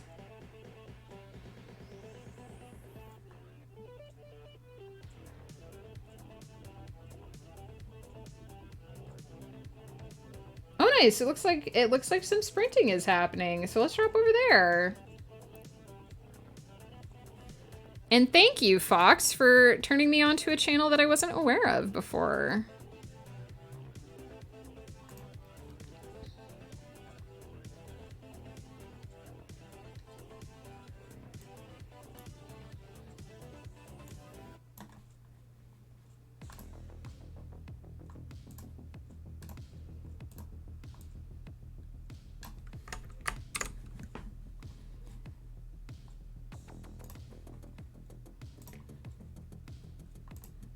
Shoves glitter down their shirt.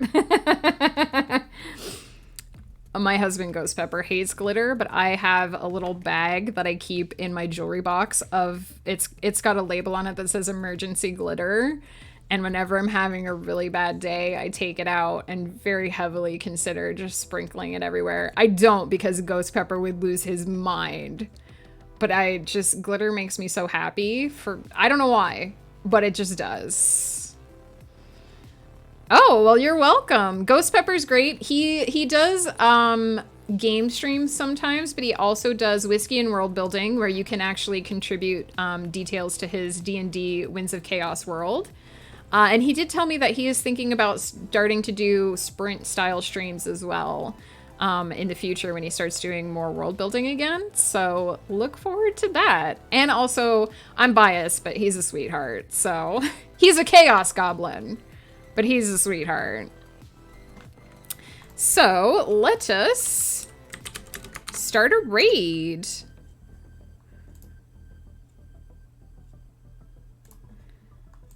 And for anyone who has the emotes, feel free to use the second one. It will actually display properly for you. I haven't been able to set up the stream elements so it posts as me, partly because I'm lazy. But use whatever emotes make you happy, because that's the most important thing, is that we're going to drop in on someone and share the love, make them happy. Thank you all for coming out to listen to a little bit of my story, whether you lurked for, 5 seconds or 2 hours. I appreciate it. It's always glad. I can't talk anymore. I've lost words because I read so much. It's always great to hang out with you, and I'm always glad that I do this. That's what I meant to say. I love you all. You're all amazing. And I hope to see some or all of you again tomorrow or next week. Please take care. Have a good evening, or whatever time zone it is for you, a good rest of your day. And see you soon.